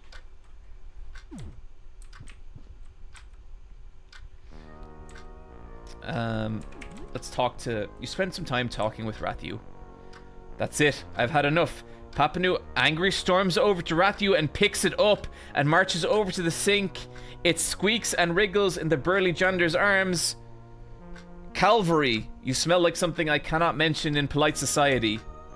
Papanu runs the water over the rat's baby fur. It shrieks and has howls as Rapanu pours liquid all over its back. No, no, my friend, you're not getting away this time. You're coming out of this smelling like a fresh bouquet of roses. Pathu. Rathu said my name! Rathu said my name! John? Rathu says its first word. Oh, my beautiful child. My beautiful baby boy or girl or whatever gender it identifies as. Oh.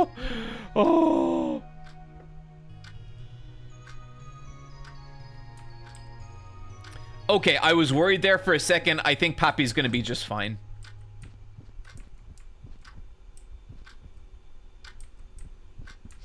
How you feeling, Rathu? Okay? Okay, it's definitely... Okay, I'm gonna make Rathu some food. I think Rathu would like some raw pork.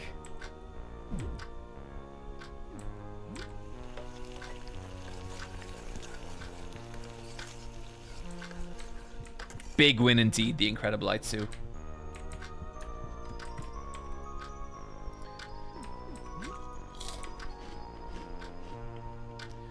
John, it really said your name. The rat baby thing actually said your name. Not only can it speak, but for the first time, it was your name. You're not sure if you feel pride or disgust or something in between. Let me tell you, if there's one thing I don't fucking feel right now, it's disgust.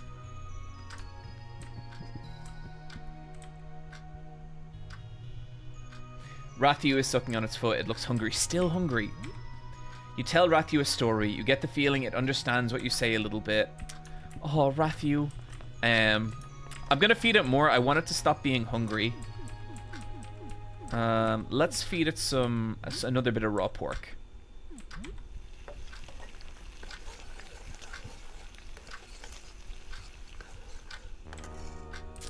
There's a party member I really hope you run into.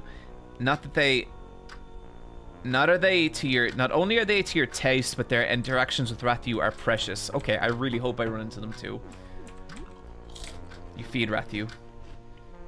Papanu holds up a beer bottle and chomps down on the cap, opening it with his teeth. He delicately places the cap in his pocket. This work, it never ends. You doing okay, Papanu? The giant takes a long swig of beer and wipes the suds from his beard. Sometimes the darkness gets to me. I feel like giving up. But my duty, the duty of all custodial engineers, is to toil for the sake of others. We must uphold a civilization where nobody else can. Never forget your duty, deputy. Papa Nu, I love you, dude. I want to give you a big hug. Sophie, you okay? You haven't seen my mom anywhere, have you? Let's talk. What's up? How are you doing? I'm pretty hungry. You think you could make a snack? Absolutely, little buddy. Rathu is making funny faces at you. It looks hungry. Okay, I can feed it more blood. You give Sat more of your blood. Rathu is making funny faces at you. Okay, it's no longer hungry. Let's take care of it. We'll give it a little soothe. You spend some time soothing Rathu.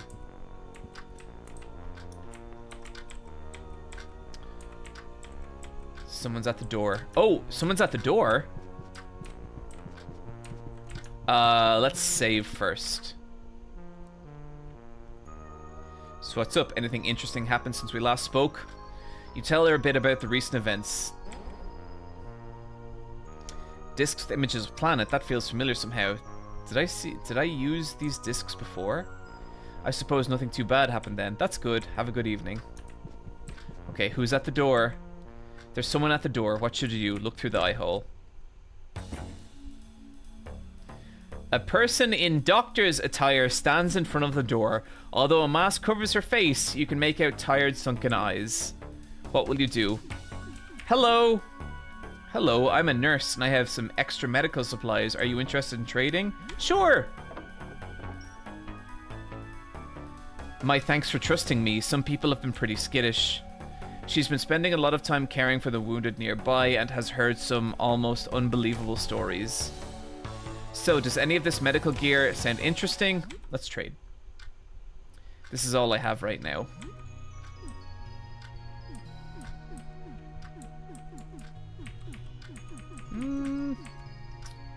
Heals infected wounds. Sure, we'll go for some of that. Toothpaste, balm. Oh, we could actually use some toothpaste. And yes, some medication, it would probably be good. We have some antidote. Okay, I think we're good. Thank you. I just hope it doesn't end, you don't end up needing any of this. Okay, feeding Sophie.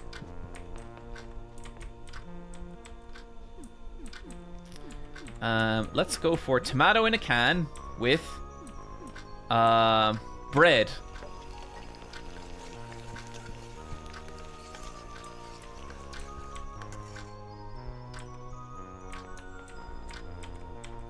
Let's make some chicken and noodles.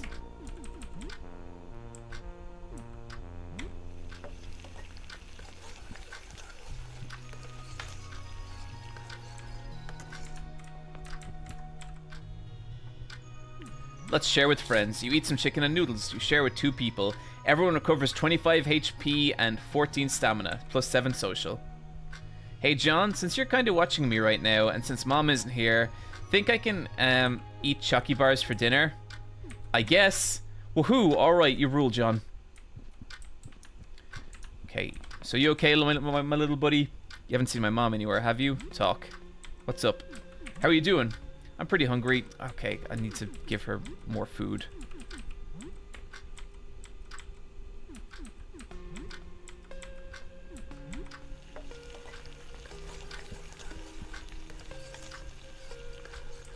Bread always leads to a sandwich you can take with you. Got it.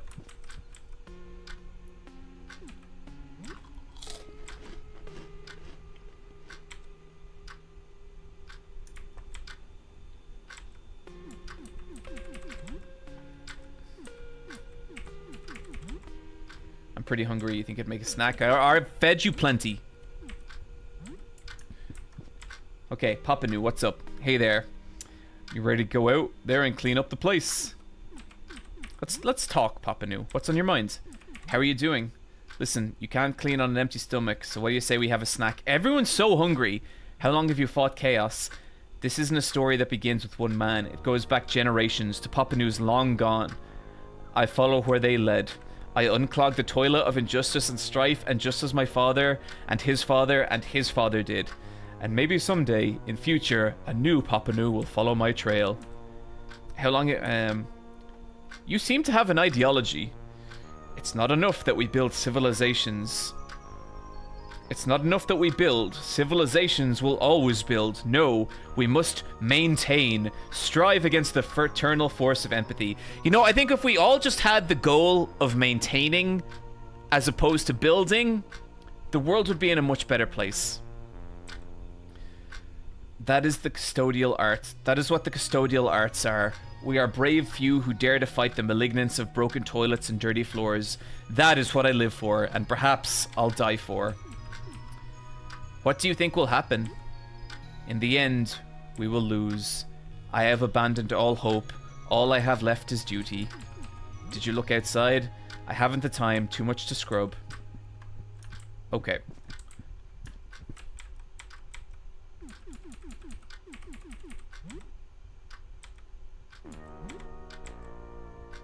Yes, first aid. Okay, if we use the declogger, I don't want to use the herbicide because that can open up new rooms for us. Okay, and I think that's us out. Oh, there's one more option. So if we use Metasil, I don't think we can. Okay, cool. Okay, we are ready to get back out there. Actually, I might just save one more time. Okay, we can't.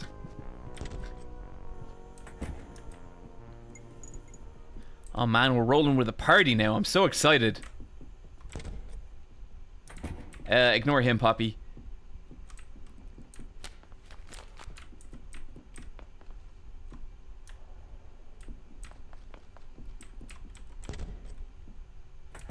No, this isn't the place. I think we've thoroughly explored the first floor. So now we just gotta keep going with the ground floor and see what we find. Papanu is unironically kind of a really cool character. I love the idea of a virtuous old fella motivated solely by janitorial duties having no hope for humanity. Papanu is fucking great. Everyone is, though. I love Sophie. I love little Rathu Perry. I love them all. I'm still really feeling like this is a trap, but I guess we gotta find out.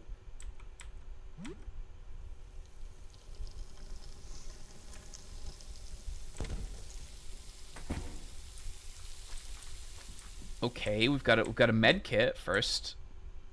Smelling salts and 4 bandages, nice. We found some vinegar. That'll help us make some disgusting food. I have a really bad feeling about this. A disc with a picture of the planet Venus.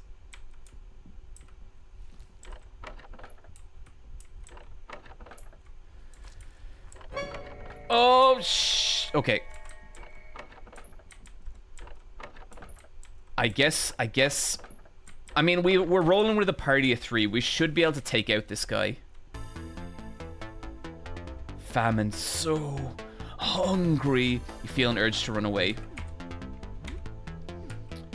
Okay, let's immediately start. Let's get Sophie hiding. And Papanu, what can you do on break? Rest to regain 30. Wow, that's actually pretty good.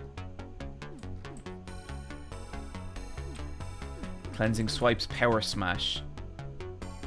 Oh, he can stun. That's really good. Sophie goes into hiding. Sophie is hidden. Famine attacks. Papanu takes 18 damage. Papanu attacks with a brutal attack. He's stunned. Okay, now that he's stunned, we can do triple damage.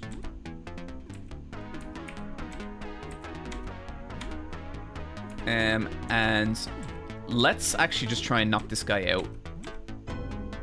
So hungry. John goes for the neck. Weakness, decapitated, dead. Fucking slit his throat. Ripped his head off, chat. Raw chicken found. Sophie is now level 6. Learn trick stun. Okay, that is awesome. So now, our strategy in fights is going to be to try and stun enemies as much as possible. And because Papanu and Sophie both have stun attacks, we have a really good chance of doing that. Now, and so then once they stun, we can attempt to use decapitation for big damage. So yeah, the monster he's talking about isn't the monster we killed in the washing machine.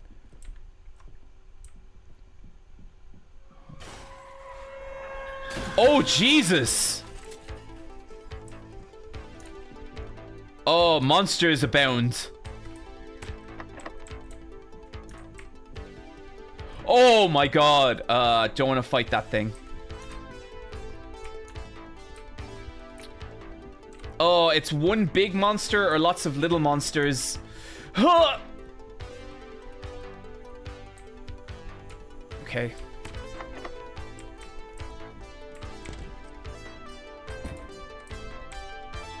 Some nice stationery included. Oh, cool. We needed stationery. Wasn't the strange voice in the pipe looking for stationery? Sick ass song. And I'm guessing this is where all the discs need to go. The bus can't kill you, by the way, if you stand in front of it.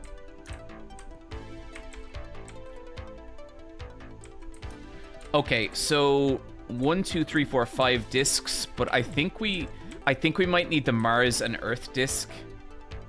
So we have 4 discs right now. So if we find one more disc or find a shortcut back out into the hall, we can get in there.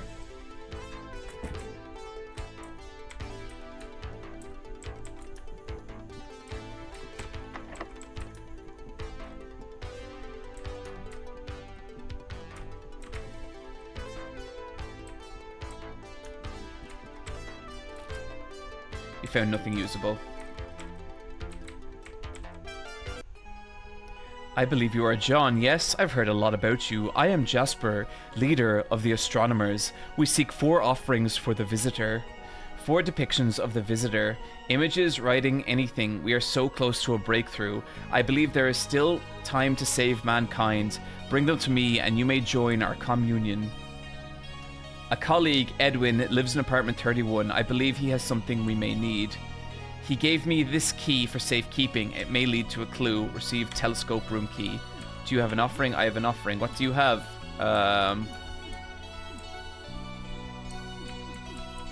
Nothing.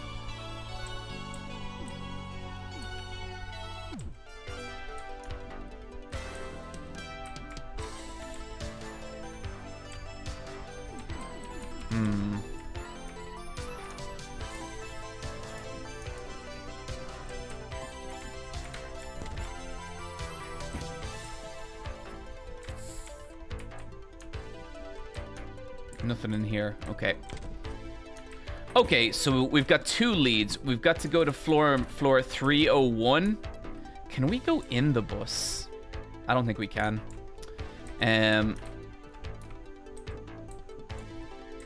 Okay, I kind of want to get to the door down there on the bottom left.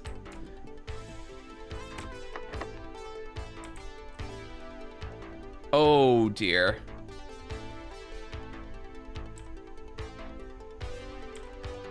Okay, escape. Fuck!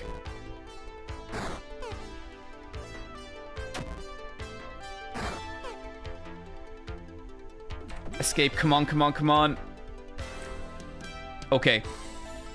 No fighting them.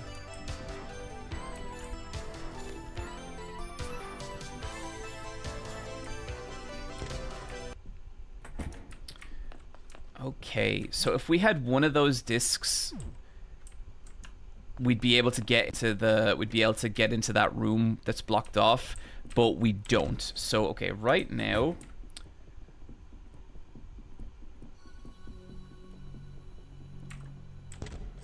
I believe, oh no, I don't want to talk to you again. I believe the woman is maybe down here.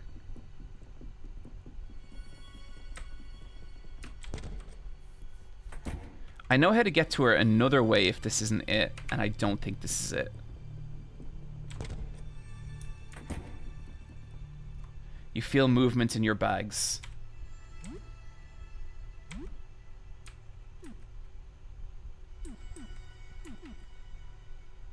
Is it the guinea pig? The guinea pig is too exhausted to play anymore.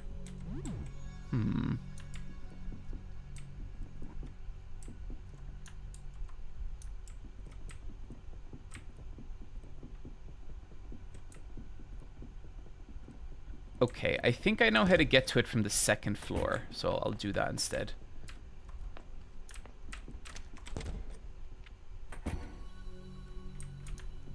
Look outside is wildly creative. They do a great job with so many little things. Vesuvius, I totally agree. I have been having such a good time with this game. So I believe it's in through here.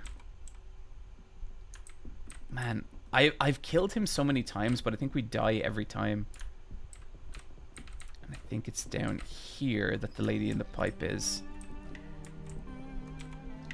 Oh, it's you again. You have something I can write on. Push it in the pipe. I got it. I have everything I need. Hang on, give me a few moments. You feel movement in your bags. Why am I feeling movement in my bags? I'm done. Can you please give this to him if you find him?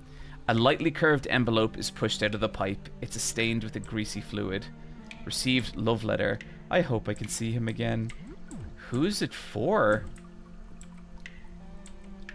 Have you... Nestor.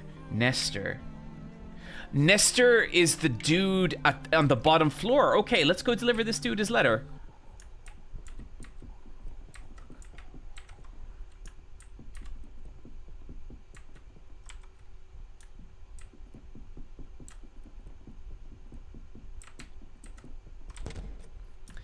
I think it's the mark of like a good RPG where you kind of you hear a small chirp.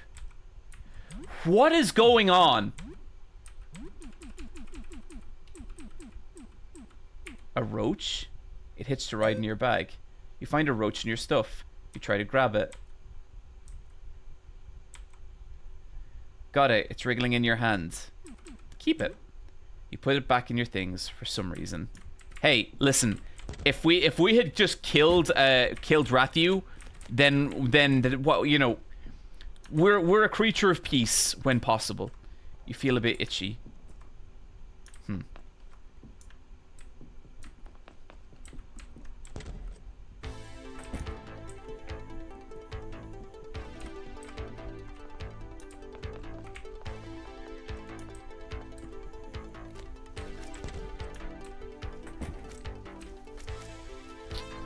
No, not in there. Where was he?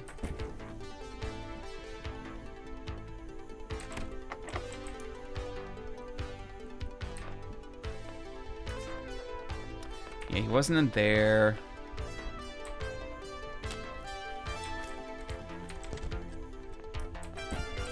Nestor, buddy, I got some good news. A lady stuck in a pipe who might be a giant tubular piece of meat wants to hang out. Oh, you're from floor 3. I'm Nestor. I think we've met before. Something. Hand over love letter. You say this is from the thing in the pipe? I don't know what to think about that. Whatever it is, that can't be human. Not anymore. Give her a chance. Are you sure it's safe? Absolutely. Okay, I'll go and talk to it. I mean, whatever's in there seems really friendly.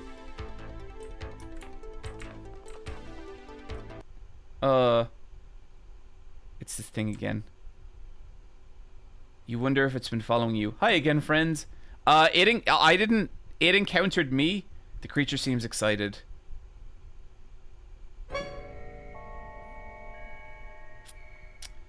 For some reason, you feel especially vulnerable as it stares at you.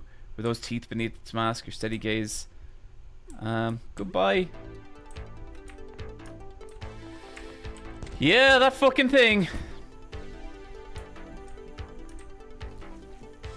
Okay, I want to check on Nestor to make sure that all went all right. And then we'll go back up and start looking at floor 301. You feel a tingle on your shoulder. What is... Chat, I have a bit of a bad feeling.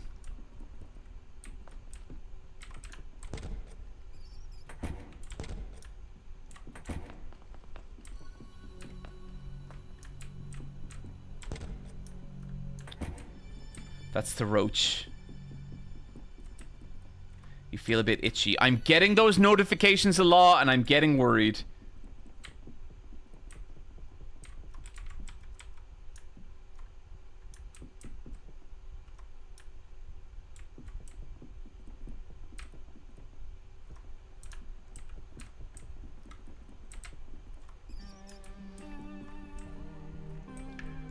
You feel a bit itchy. I don't see anything in there. I don't understand. Oh!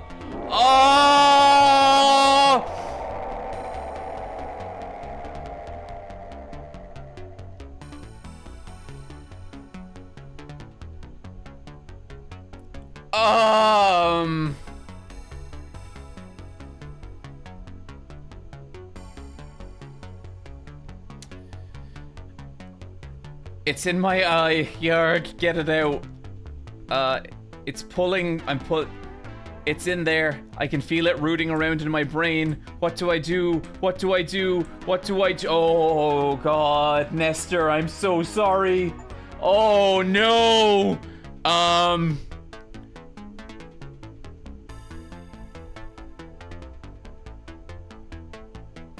At least you have 2 arms again. I don't think I do. Great going, John. Come on, decomposing matters.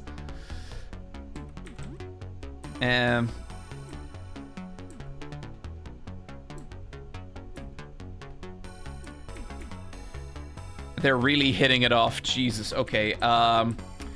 Okay, so for me, I'm going to attack Nestor or Wormhead. I mean, they're both Nestor, right? I guess Wormhead. Sophie, you hide. Cleansing swipe. Harsh cleaning products clean grime away. Slightly increased risk of damaging your weapon. Power smash. And let's smash that head. Sophie goes into hiding. John attacks. 50 damage. Papanu attacks. 63 damage. Head is stunned. Nice. Nestor attacks. John took 5 damage. Worm is... Oh! Oh, God. Okay, now that the head is stunned, let's concentrate on the body.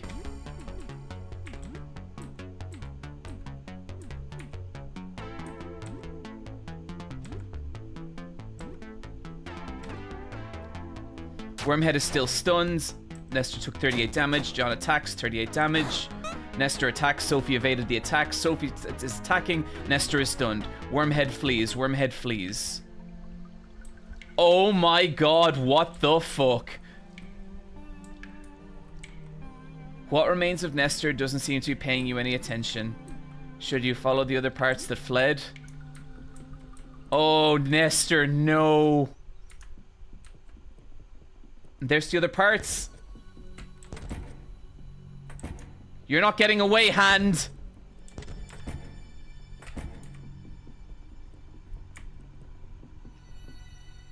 You feel movement in your bags. Goddamn cockroach. Oh, shit.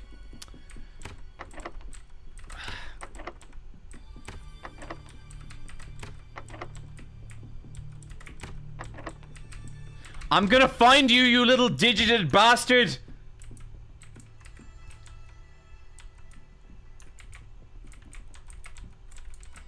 Is it hiding in one of these air ducts?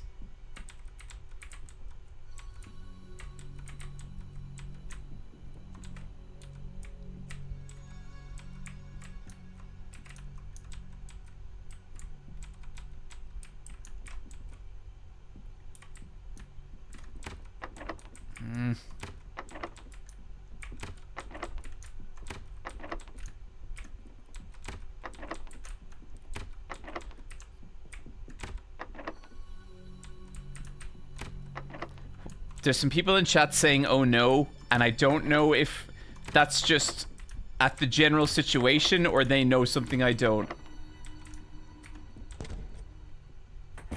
Never mind, sir.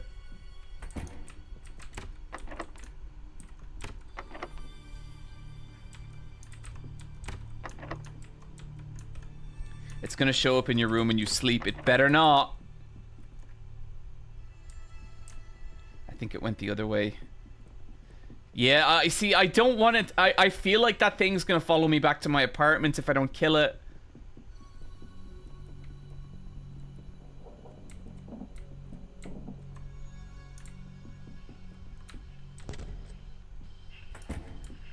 This is the plant room. We actually must make a note to come back here, but we don't want to deal with it, right? You feel a tingle in your shoulder. What is that about?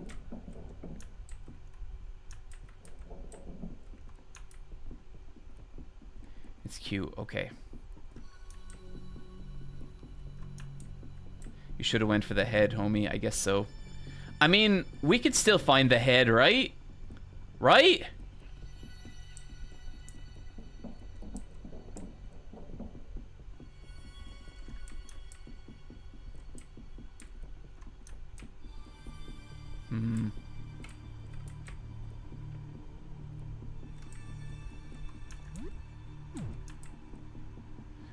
Okay, what to do, what to do, what to do. So the head went the other direction. And so maybe I should try and see if I can track that down still. Oh, man, okay, there is a couple of rooms to still explore. Whoops.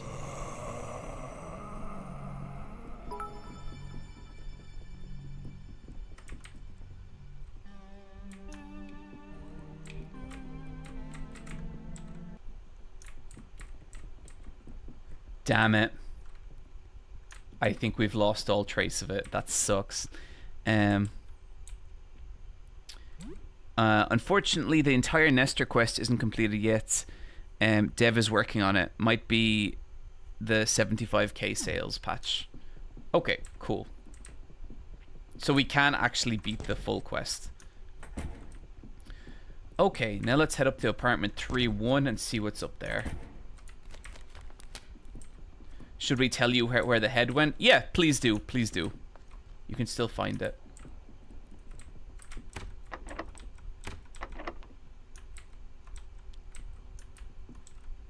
Where's the head, chat? The shop. Oh, so that's on floor 3. No, that's on floor 2.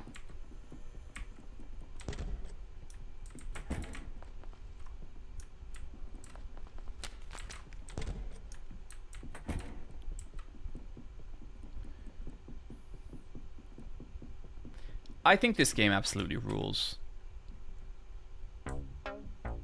You hear a small chirp. Here, he dropped his gun. Keep it. It's a gift. And thanks for making me a new man. Receive custom handgun. So, it seems like I have a fun store to run. That's going to be fun.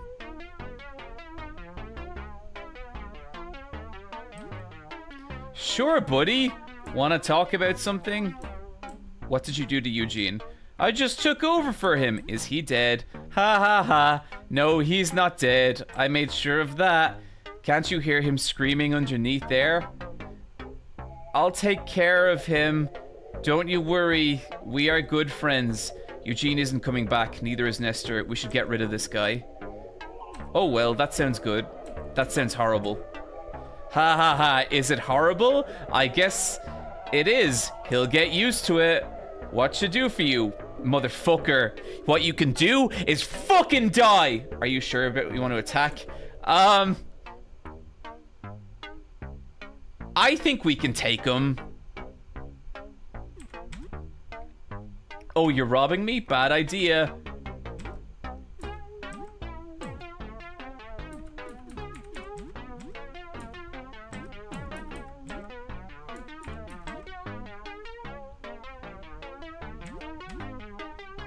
Sophie goes into hiding. Sophie is hidden. John attacks. Nestor evades.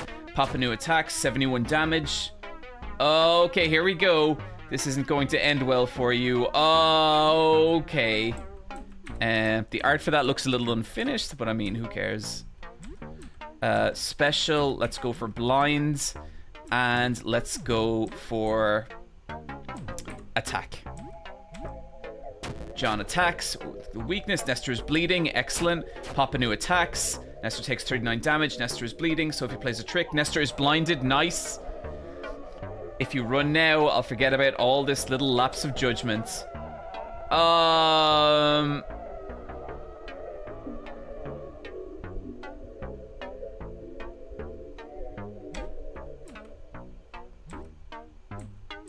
Deep cut.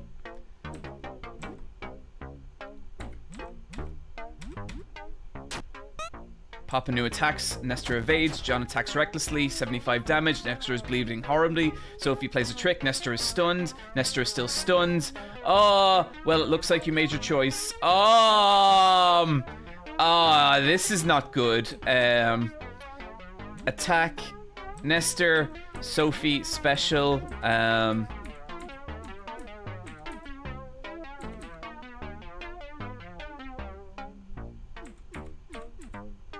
confusion and attack. John attacks. Nice! Nestor is slain. John's party is victorious. 120 hoodie found. Papa Nu is now level 5.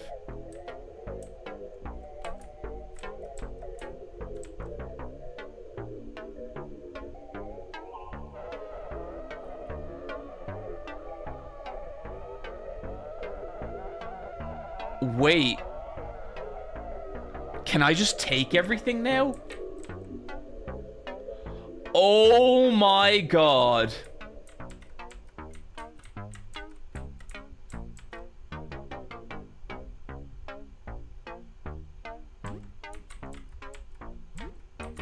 Oh my god. That is crazy.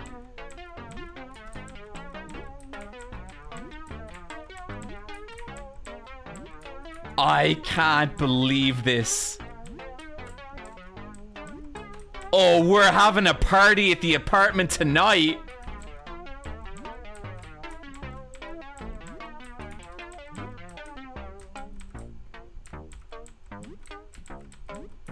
We're gonna fit everyone out with new clothes. No more new daily items though. Yeah, okay. I think I can make do.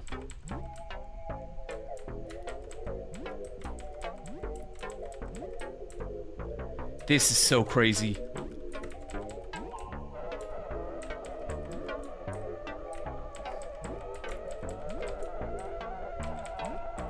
You know, I would say look outside for me is getting to the point where, like, I would consider maybe doing a bigger video on it.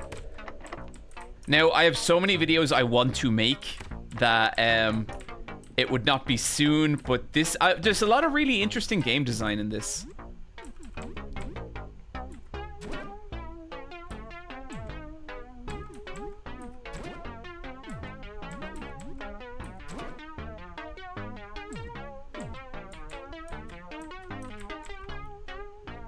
Okay, let's head back to the apartment and save.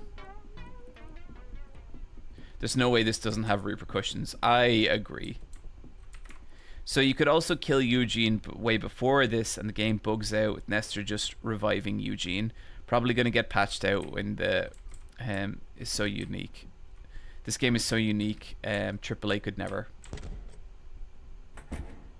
Yes, yes, it is so good. Please make a video on it. I'll see. I'll see.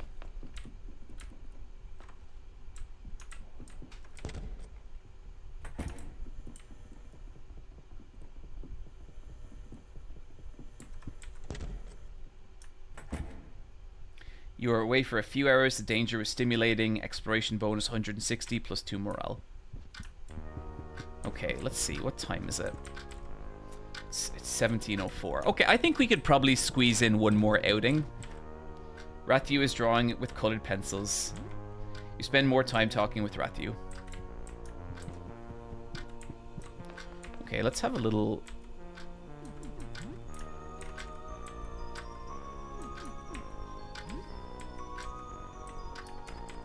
We're actually kind of low on food.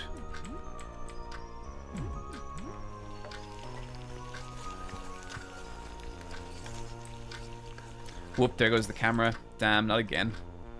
I will turn it off. Like, it seems to be overheating. I was hoping that it was an HDMI issue, but it seems to be a battery pack issue. I will have the backup camera set up for next week.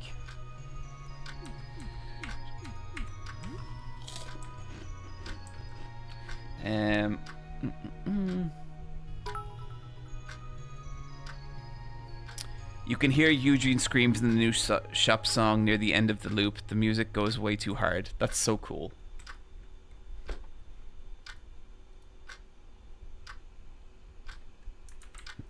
Food is just for recovering health, but they complain about being like hungry and stuff. Oh, we have so much stuff now.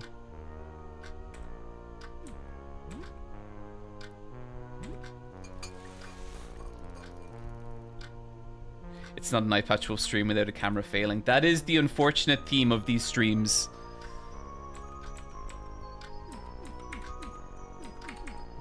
What can we make with vinegar?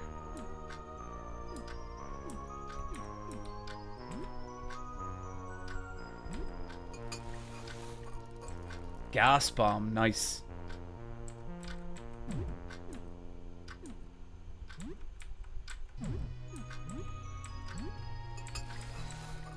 I just got here and noticed your little guy is missing an arm. Is this game alarmingly Fear and Hunger-esque? Mary Ellen Katz, I basically I sacrificed my arm to save my rat baby, and I don't regret it for a single second.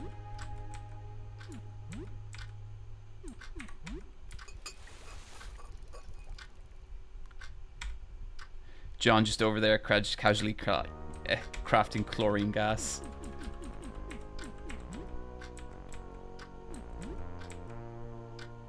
Acid flask. Acid flasks are really good.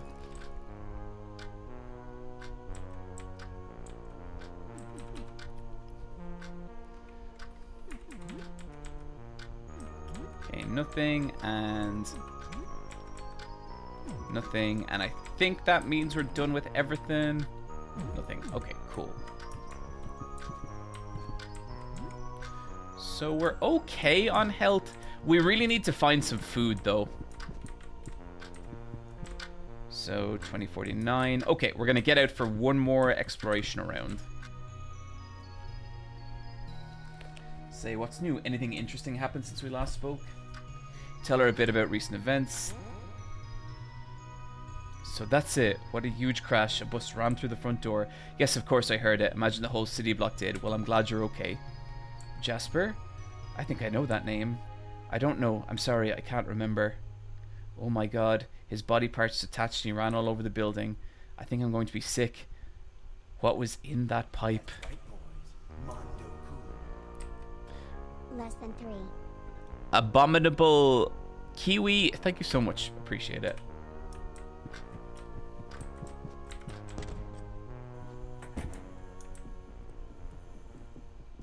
Okay, so now we're on the 3rd floor, and so we want to get to the locked door.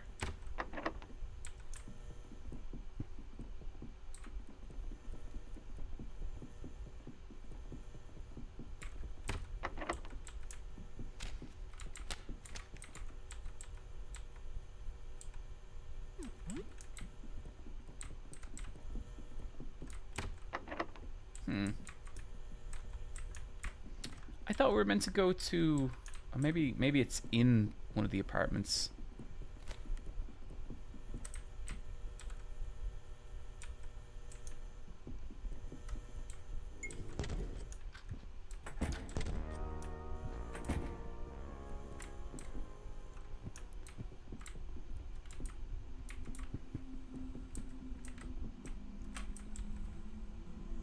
Oh, this is the teeth room.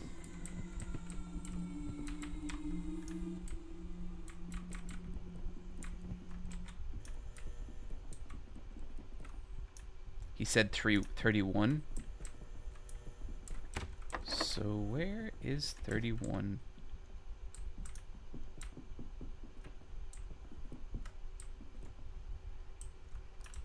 For an interior of an apartment. Now we've already been...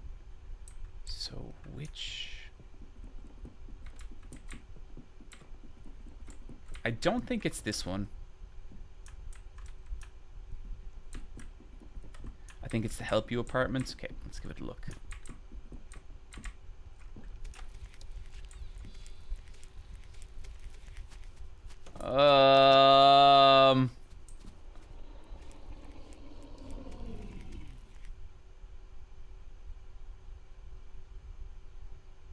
Okay.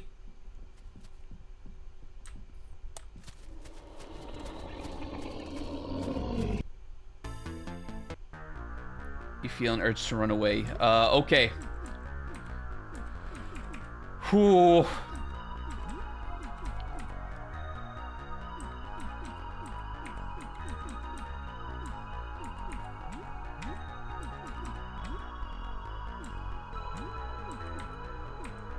Kick. Quick crushing attack based on agility. Ignores half of defense. Small chance to stun.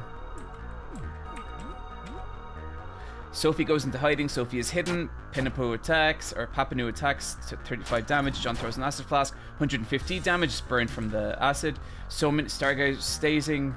Papanu is panicking. Papanu, you gotta calm down, buddy. We're gonna get through this.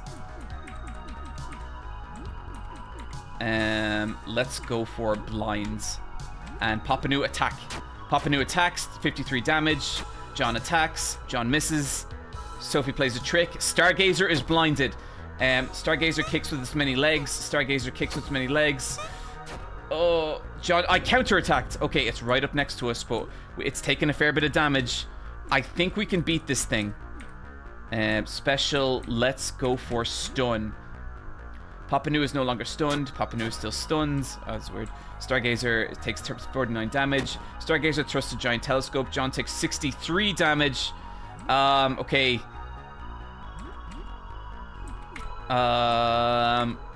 We're low on health, so let's just all in attack.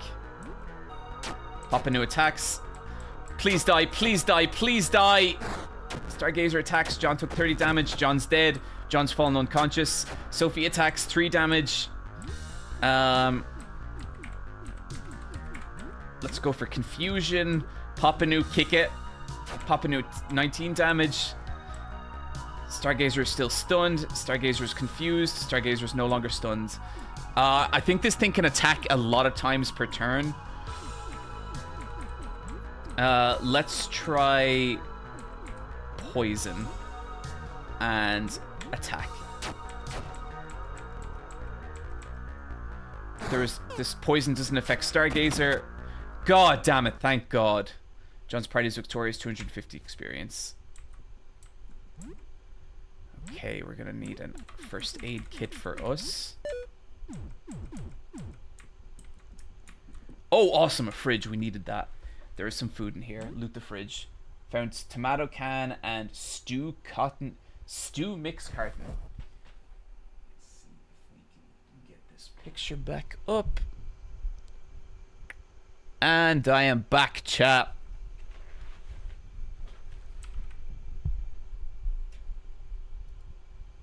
Most bosses don't have much more than 400 HP. Okay, good to know. And is there anything in the trash? You found some junk.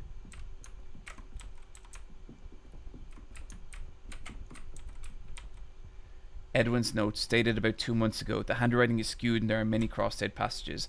The mysterious visitor was really a wish-granting shooting star. You can keep the key, Jasper. I don't need my telescope anymore. All I need to do is look out the window. Every night I feel I can see more and more of the universe. I have seen colored UV images before, but the real thing is indescribable. Unfortunately, it has come to me at great cost. Speech has become difficult, my hearing is worsening, and my arms grow clumsy. I've also become very sensitive to light. I can live with this. All I want to do now is see what's out there.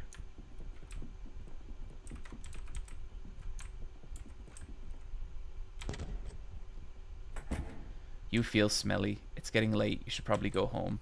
It's now night. We will go home soon. There's a metal bat on the table. Very nice. Edwin's note, dated to about a month ago. The handwriting is very clumsy and hard to parse. Every night makes new eyes, and each new eye is a new world to see. Light gives funny feeling now, like I'm not there when it's bright. No more headache, just gone. Mouth and ears gone. No more real hands, can barely hold pencil. Just eyes and legs, move and see. Was looking out sky again, but again, then lights go out. The neighbor was at the door checking on me. Door was open. I moved to him, but he sees nothing. I see nothing either. Too bright. I turn off the light, and now we look at each other. The rest of the notes are torn off. There's a small safe. You unlocked it. Inside you find $240 in a gold locket. Okay, that'll be handy for like the traders that come by the apartment.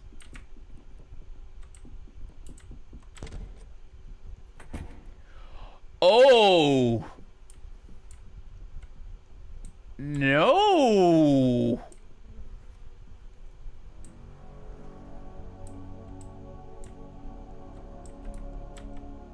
You don't want to look in there.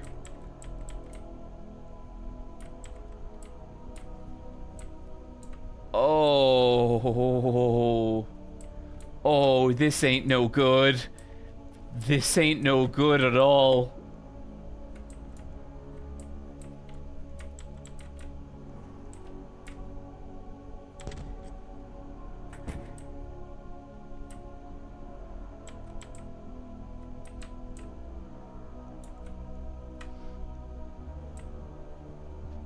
There's a lot of stuff in here that I don't know that I want to deal with. A bathroom sink, search medicine cabinet, toothbrush and medication.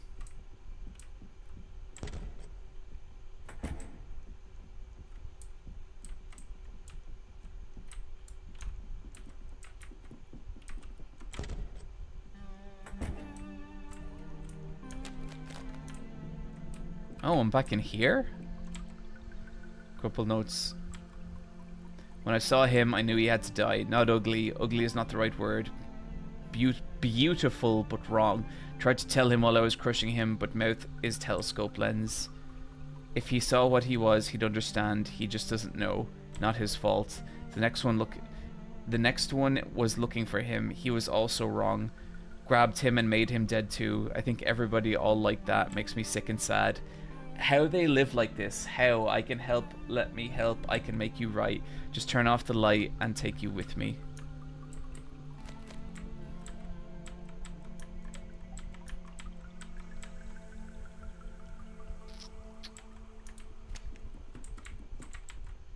It seems like a ledger full of borrowed equipment.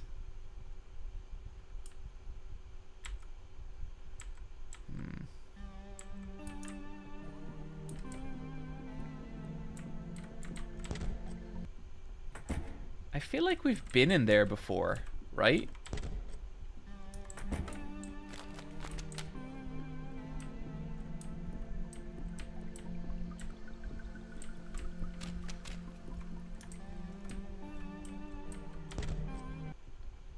Why does it say final gamer stream? Because I am the final gamer. That's why.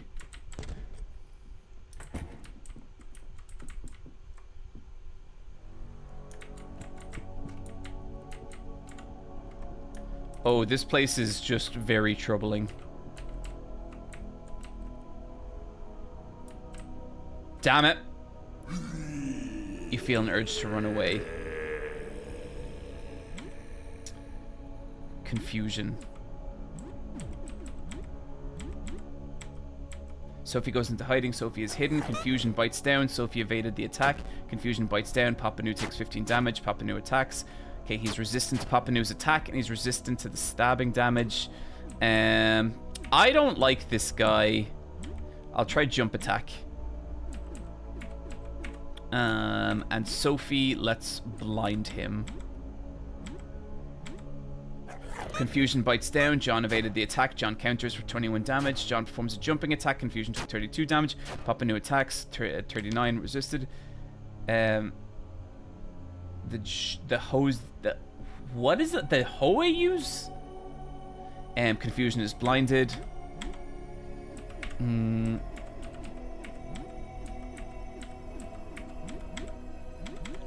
Okay, Confusion bites down. John took 52 damage. John is infected. Confusion took 21 damage. Papa Nu 22. John attacks. An excellent hit, 35 damage. Sophie plays a trick. It has no effect on Confusion. This guy is kind of tough. Confusion bites down. Papa Nu takes 19 damage. Papa Nu is bleeding. Confusion bites down. Papa Nu took no damage. Papa Nu attacks. God damn, go down! There we go. John's party was victorious. 80. Papa Nu is level 6. Bear hug learns. Okay, now let's just get us cleaned up here. That's Poppy's unique mop weapon. You can repair it with duct tape and not in combat. Cool, gotcha. Thank you, Vesuvius.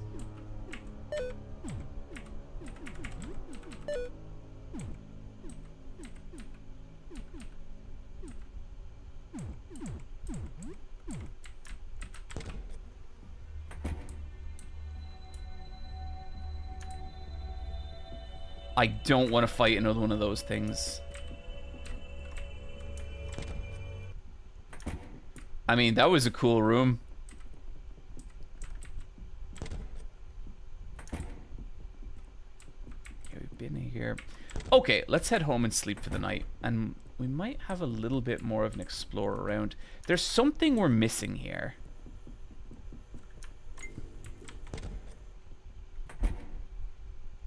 You were away for many hours. The danger was exciting. The danger was strangely thrilling. Exploration bonus plus 240, plus 4 morale. John is now level 9. Sophie is now level 7. Okay. Rathu is gnawing on a toy. Play. You make some funny faces, pressing on your nose, sticking your tongue, and making noises. Rathu gets scared and scampers away to hide. Rathu gets up on 2 misshapen legs and as cautiously steps towards you. It's walking! My boy! He's walking! You bring Rathu to the sink and give it a wash.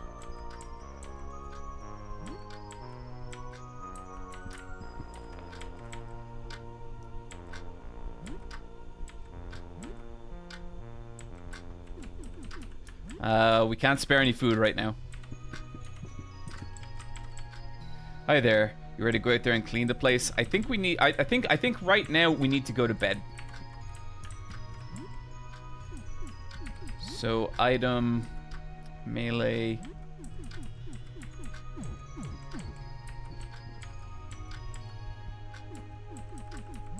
Okay, so how do we fix...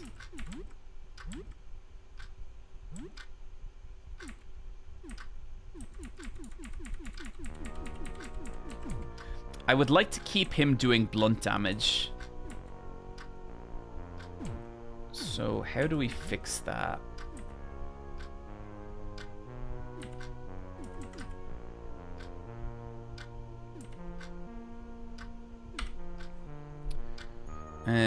Remember to brush your teeth. Yes, good point.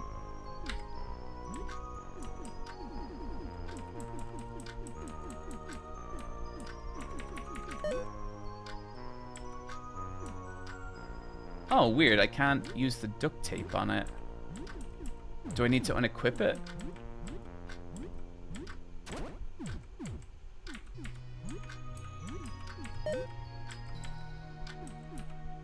There we go.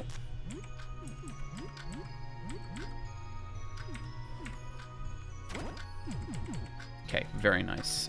Okay. We'll save and then it's time for some sleep.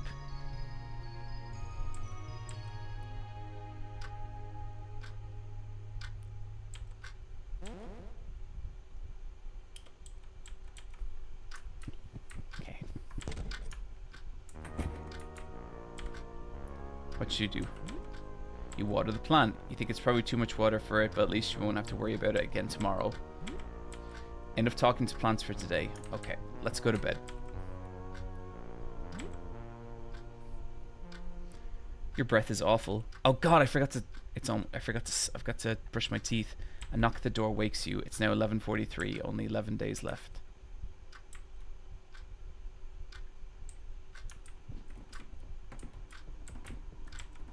Someone's at the door.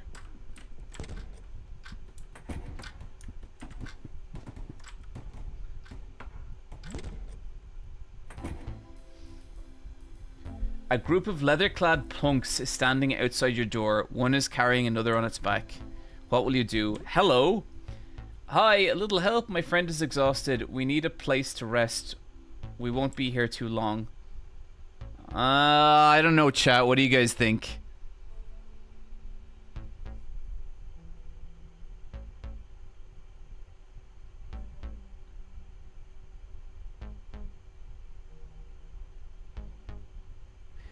I'm seeing a lot of people wanting to let them in.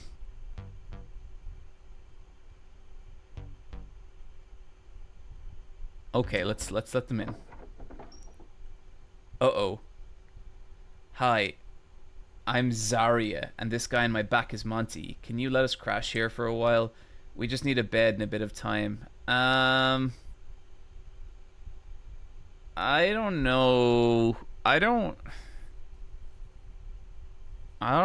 know about this, guys.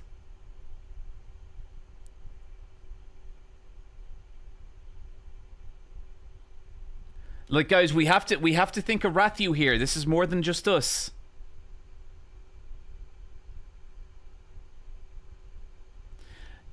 You can stay just for tonight. Thanks. We'll be out of your hair soon.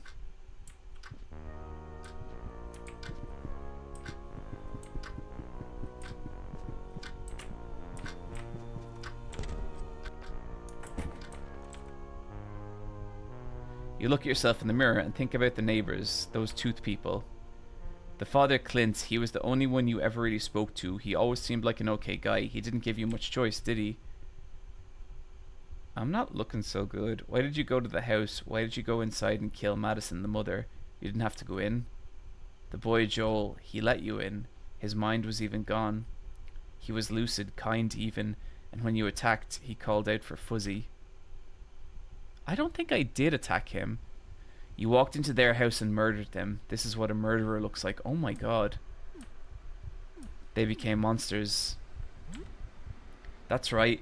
They were no longer your neighbors. They were demented tooth creatures. There is no way of helping but to kill them. In the end, they would have murdered you. I did what I had to. You didn't have a choice. You had to enter their home and kill them. That's what the world is now.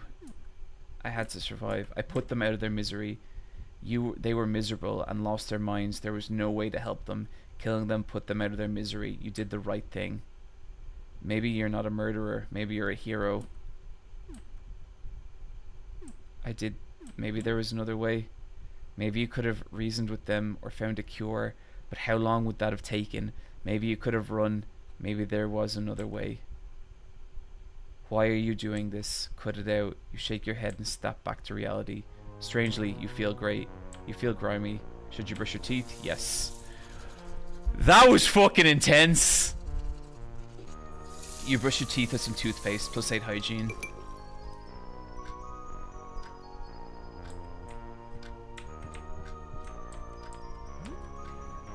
Time to take a shower. You think back on the little projection room in Vincent's apartment. Maybe you could use the photo paper with the projector and expose it to a slide. You would still need to find some kind of photo negative first.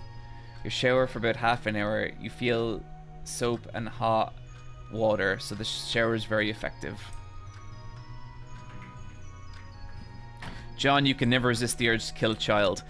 Look, if you add up all the streams I've ever done, all the streams I've ever done, I've killed maybe 4 children. Max, okay? Rathu is playing with toys. It looks hungry.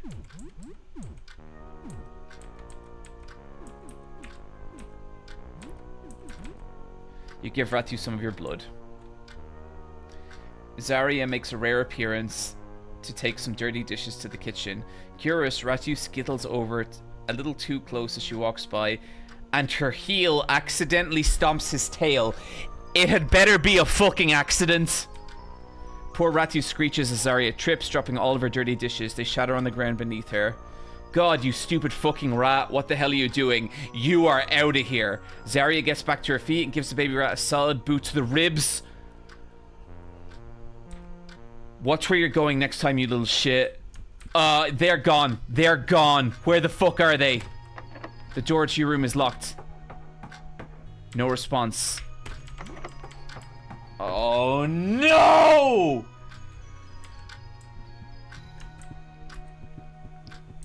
Oh, Rathu, I'm so sorry.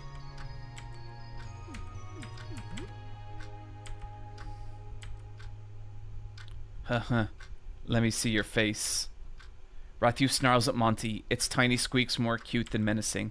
No, come on, make it scarier. Show me some teeth. Like this, Rat Baby growls again. It yips aggressively at the end, though it finds Sounds more like of a giggle. Yeah, that's what I'm talking about. I want them out of the fucking apartments.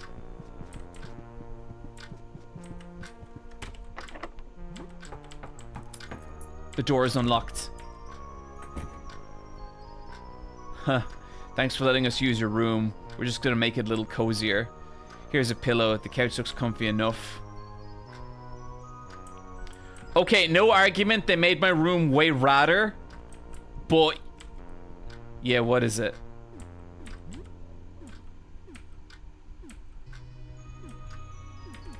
How are you doing? Leave me alone. I'm busy. What do you think will happen? Gonna get some tough times for a while. This is the kind of environment people like Monty and I thrive in. I need my room back. Okay, that's cool. We'll give it back tomorrow. No, I'm serious. I need it back. Buzz off. What's the deal with you guys? Huh? Juice box? I don't know. Where did you come from? I don't know. We invited him. Or where did he come from? Can you tell him to leave? Wait. No, why don't... wait. Who are they? Monty. Hey, man.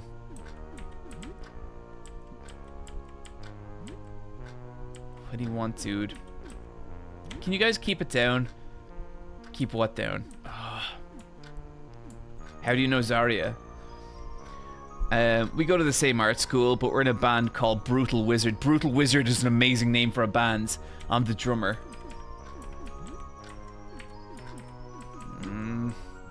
Okay, I'll leave them be for the moment. Oh, they're playing their rock music!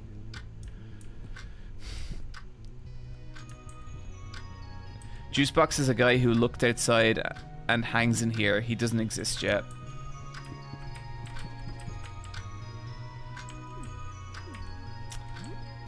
What's up? How are you doing? I'm pretty hungry. Okay, I'll cook. I think we should... I can't remember what we got. Stew mix carton.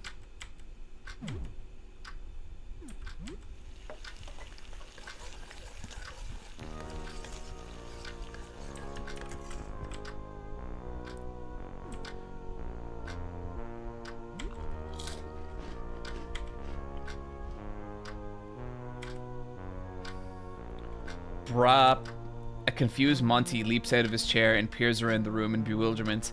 He indulgently yanks a whoopee cushion from his seat. This wasn't me. I didn't do that. It was the whoopee cushion, I swear. Sophie, tee-hee. I love you, Sophie. And we also got to feed Rathu. Rathu, I'm sorry. All I got is some tomatoes for you, little buddy.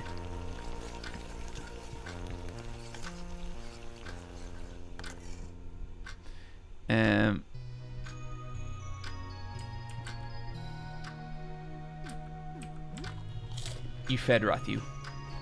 While eating, you see a cockroach dash across your kitchen. You wonder if even the roaches are being affected by outside. Maybe it's time to do something about the infestation. Rathu is clanging some objects together. It looks hungry.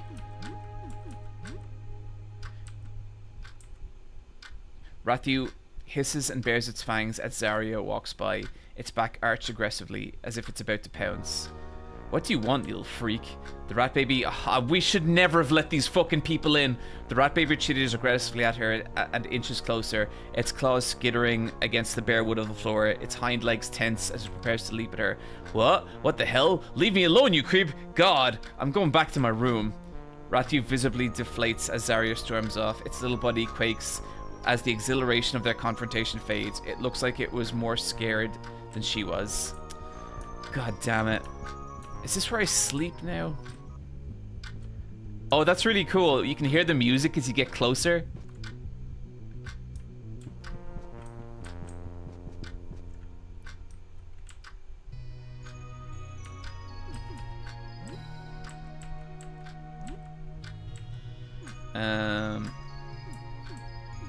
Okay.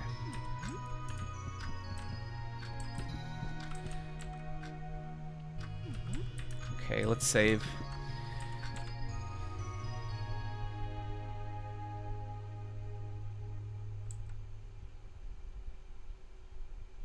I can't sleep anymore, John. My dreams are so strange, so frightening, swirling colors that devour me. I fall into a never-ending pit of color. I feel like something is looking at me, poking me. There are men there too. I can't tell who they are, but they look so familiar. I don't know. It's just a dream, but I don't want to sleep. So what's new? Anything interesting happen? You tell her about recent events. Wasn't anything too stressful then? I'll try and get some sleep. Don't put yourself too hard, John. Take care. Okay, let's keep exploring.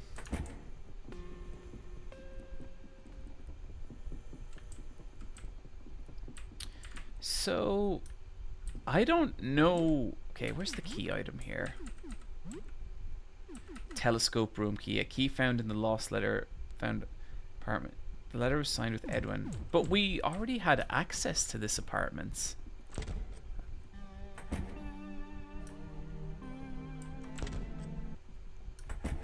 And that really looks like the other room.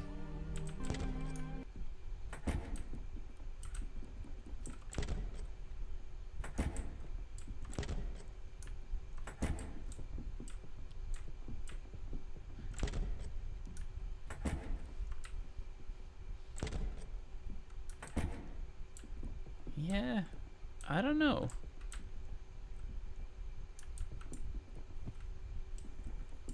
Did you explore it with the lights off?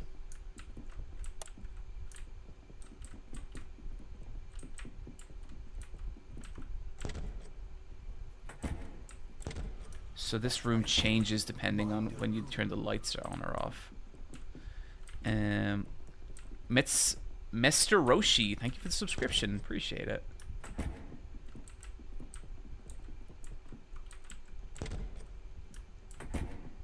Telescope. No, but the telescope's gonna make me look outside.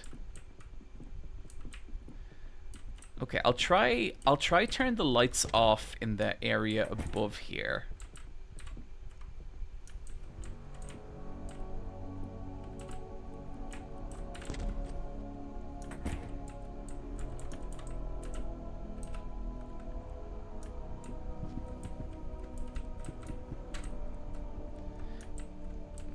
There's too big a deal made out of this room.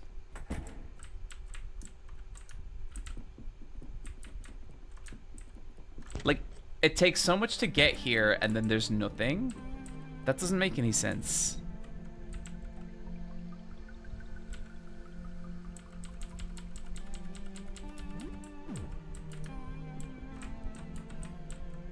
Telescope, it's not pointing downward. You see the floor.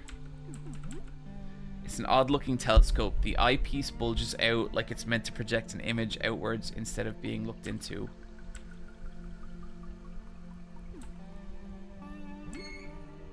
Oh. There's a disc-shaped reflection on the floor, a projector of the curved light. The shape of the projection seems to match the void disc perfectly. Put down the void disc. You expose the black disc on the projected image of the telescope. That should do it. There's now a negative image imprinted in the disc. Receive the negative disc. Okay! Okay, cool. So now we have photo paper, we have a negative image, and now all we need is to go to the... I believe the room with the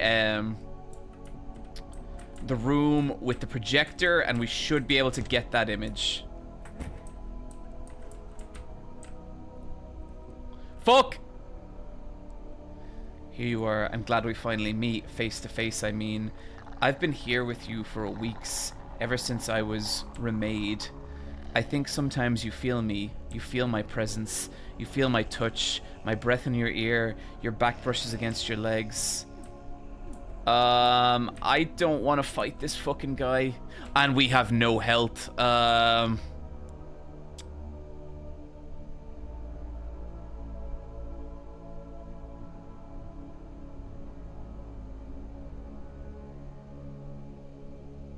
This is a mirror of your apartment. It's the one that touched you back earlier.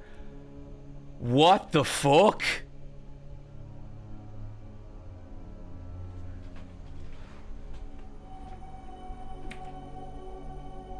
So this guy touched me and basically created...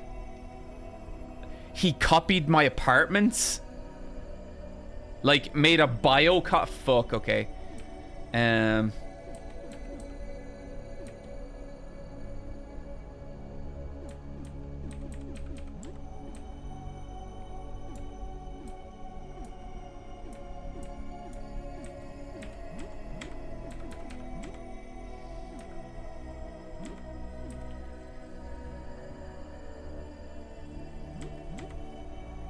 Sophie goes into hiding.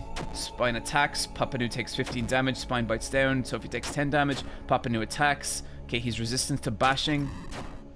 And he's burning. Nice, okay. Oh, Jesus! Do you like it when my spine tickles you? When you sleep, I like to crawl in with you. I hold you close, Jesus. Think of me as your guardian angel. I will not think of you like that. I want you to die very soon.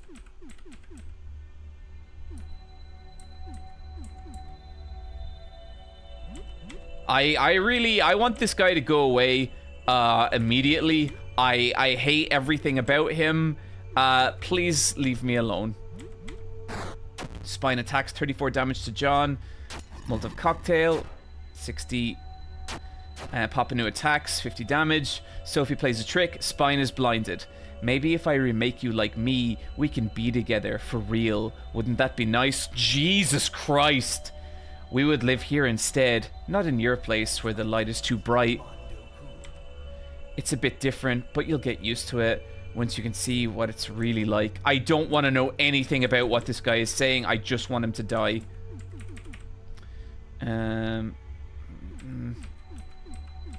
I thought we had some stuff that could be used during battle. I don't want to use another acid flask. Okay, I'll just attack. He can't have too much left in him. Papanu attacks. Yes! Spine is slain. John's party is victorious. 80 XP. Oh, fuck that guy. Holy shit.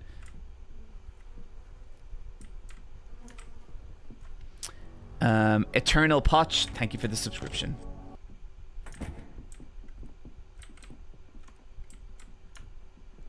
God, that was a creepy enemy. Okay.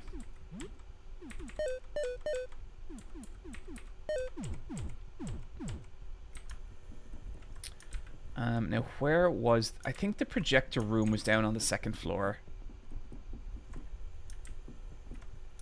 So people seem like disappointed that he's dead. Is there like weird shit that happens if you let him live? Well, that's no good.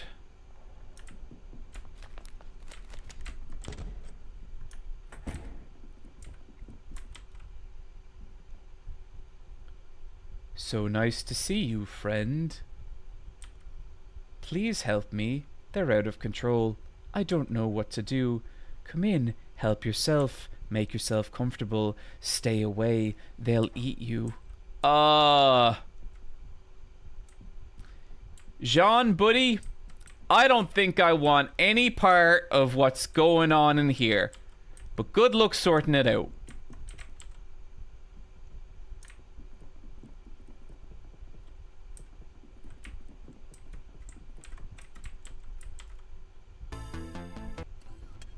You're back. About photography, about the locked room. Film.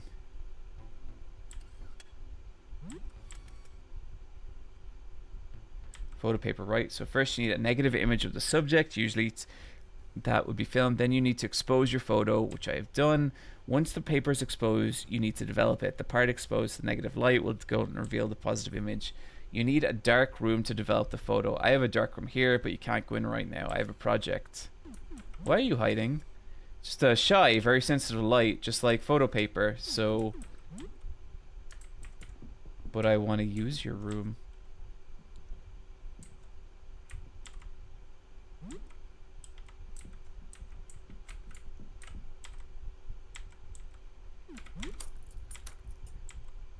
$120 and jade earrings. Shit. Okay, no big deal. We can take this thing. Sophie goes into hiding. Sophie is hidden. John attacks. Resist. And Papa Nu attacks. Miss. Okay, not great. Lockjaw attacks. Papa Nu took 10 damage.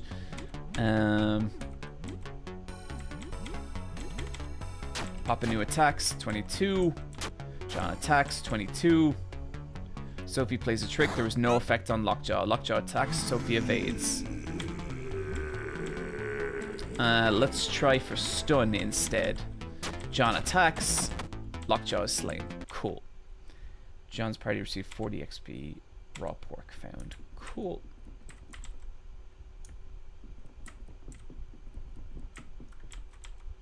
Doors covered in strange fleshy growths. It's locked. I need to use this guy's... About photography.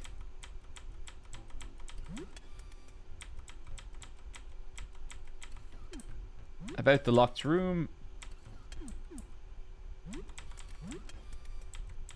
Yeah, I don't think he's gonna let us in. You don't have it on a photo yet.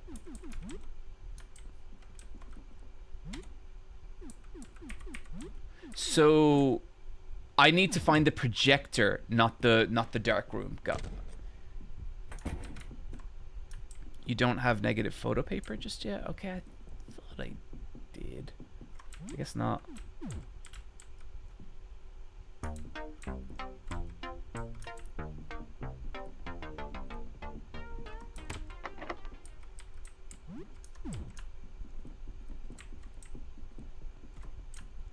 Ask him nicely. I have asked him aplenty.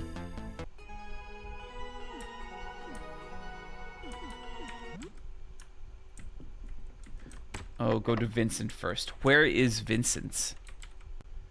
Visit Eugene's shop. Eugene's shop is not there anymore. Okay, let's see what we got. We have the negative disc and we have photo paper. Do we need a projector to combine them? Okay, let's ask him again.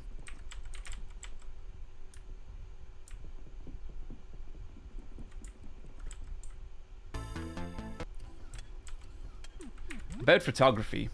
You're interested in photography. Whoa, you're asking the right guy. You have the photo paper, right? So first you need a negative image of the subject. Usually that would be a film in the camera. Then you need to expose your photographed light to projected through that negative. Once the paper is exposed, you'll need to develop it. That part of the exposed negative and reveal the positive image. Okay, so I guess we need to go... You have the negative image, but not the negative photo. You can just go to the projector now. Where is the projector again? That I am blanking on. Please tell me it's not in here. It's on the 3rd floor. Okay.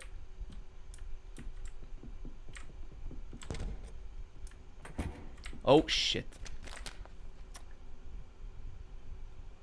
Okay, let's take this guy out. His name's Elbows. Sophie goes into hiding. Sophie is hidden. Papa Nu attacks, 47 damage. John attacks, 44 damage. And the patchwork club was damaged. John took 23 damage. I think we can just take this guy. 45 damage. Elbow attacks, 15 damage to Papa Nu. Papa Nu attacks. Oh, god damn it. Elbow is slain. John's party is victorious. 180. Cassette tape found.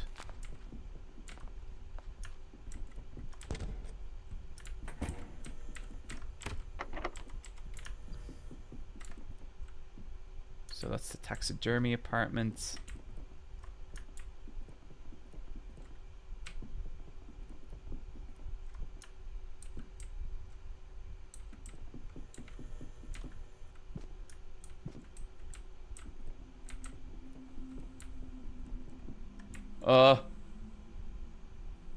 It's this thing again.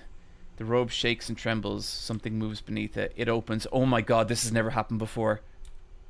A small hand emerges from the interior of the robe, clutching a small lump of flesh. The pale, clammy hand stretches unnaturally, reaching towards you. It clutches the fleshy lump. It seems like a gift. Oh! It gingerly places the fleshy lump in your palm. It's warm and appears to be a tongue. You receive a tongue. It seems happy that you accepted it. The long, emaciated arm retracts back in the robe. I'll give it a gift. You shuffle through your bag for something to give it.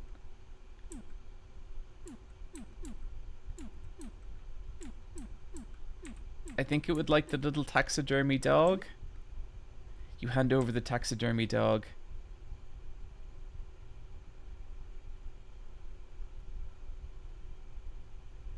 It extends an emaciated limb and delicately lifts it from your hand with 2 fingers. It's happy about the gift. It glides back into the dark until not even its eerie red eyes are visible. That is so fucking creepy. So this is the apartment of the Tooth family.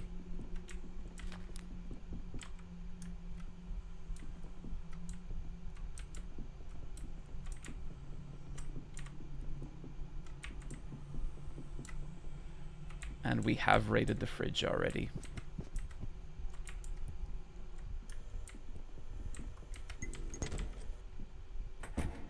Oh, not actually where I want to be.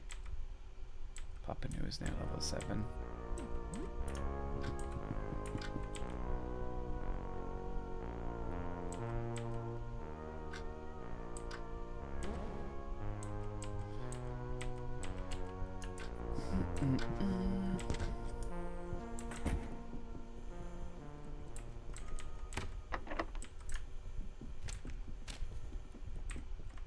Wasn't in here, I don't think. Oh wait, did we raid that fridge? Some food in here, thank God. Oh, that'll keep us going for another night.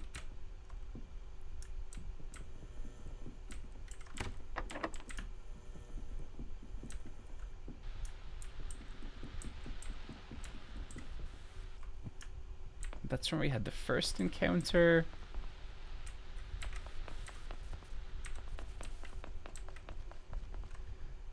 That's the room where you just got the food. Oh.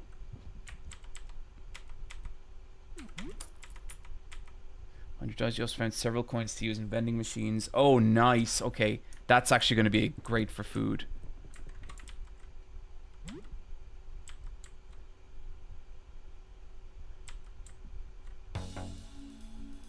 Okay, I think we should be able to... This is like an early game enemy, so we should be able to take it out pretty easy. There we go.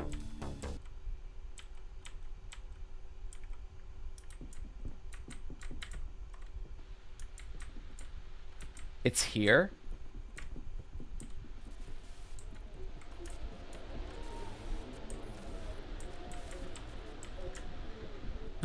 So back to the previous apartments.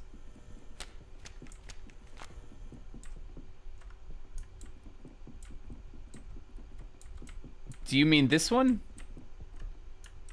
That you got the fridge apartment on the far right.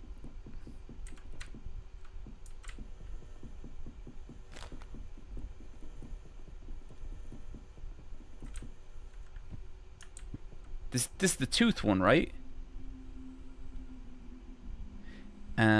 Left. God damn it. Oh,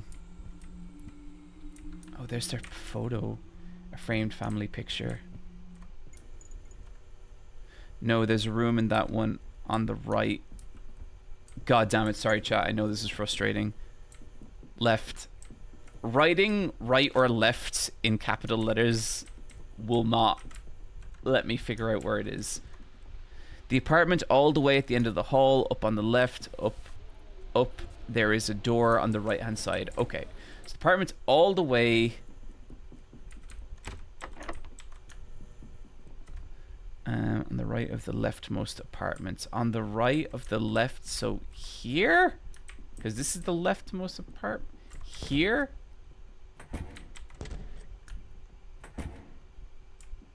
The door off its hinges. Okay, cool. Wait, so do you mean this one?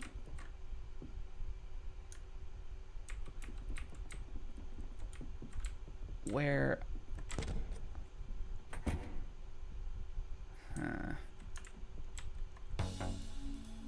Oh, 2 dudes.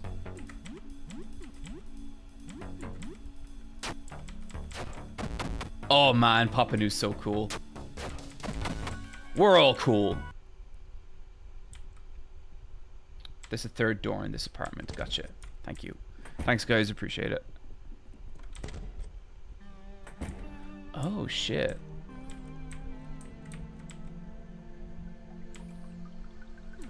Insert disc, tilt the head.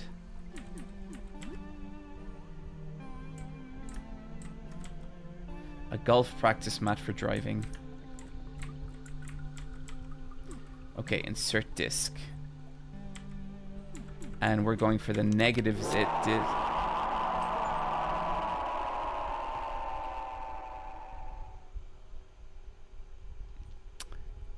Because we looked at an image of the outside. I understand.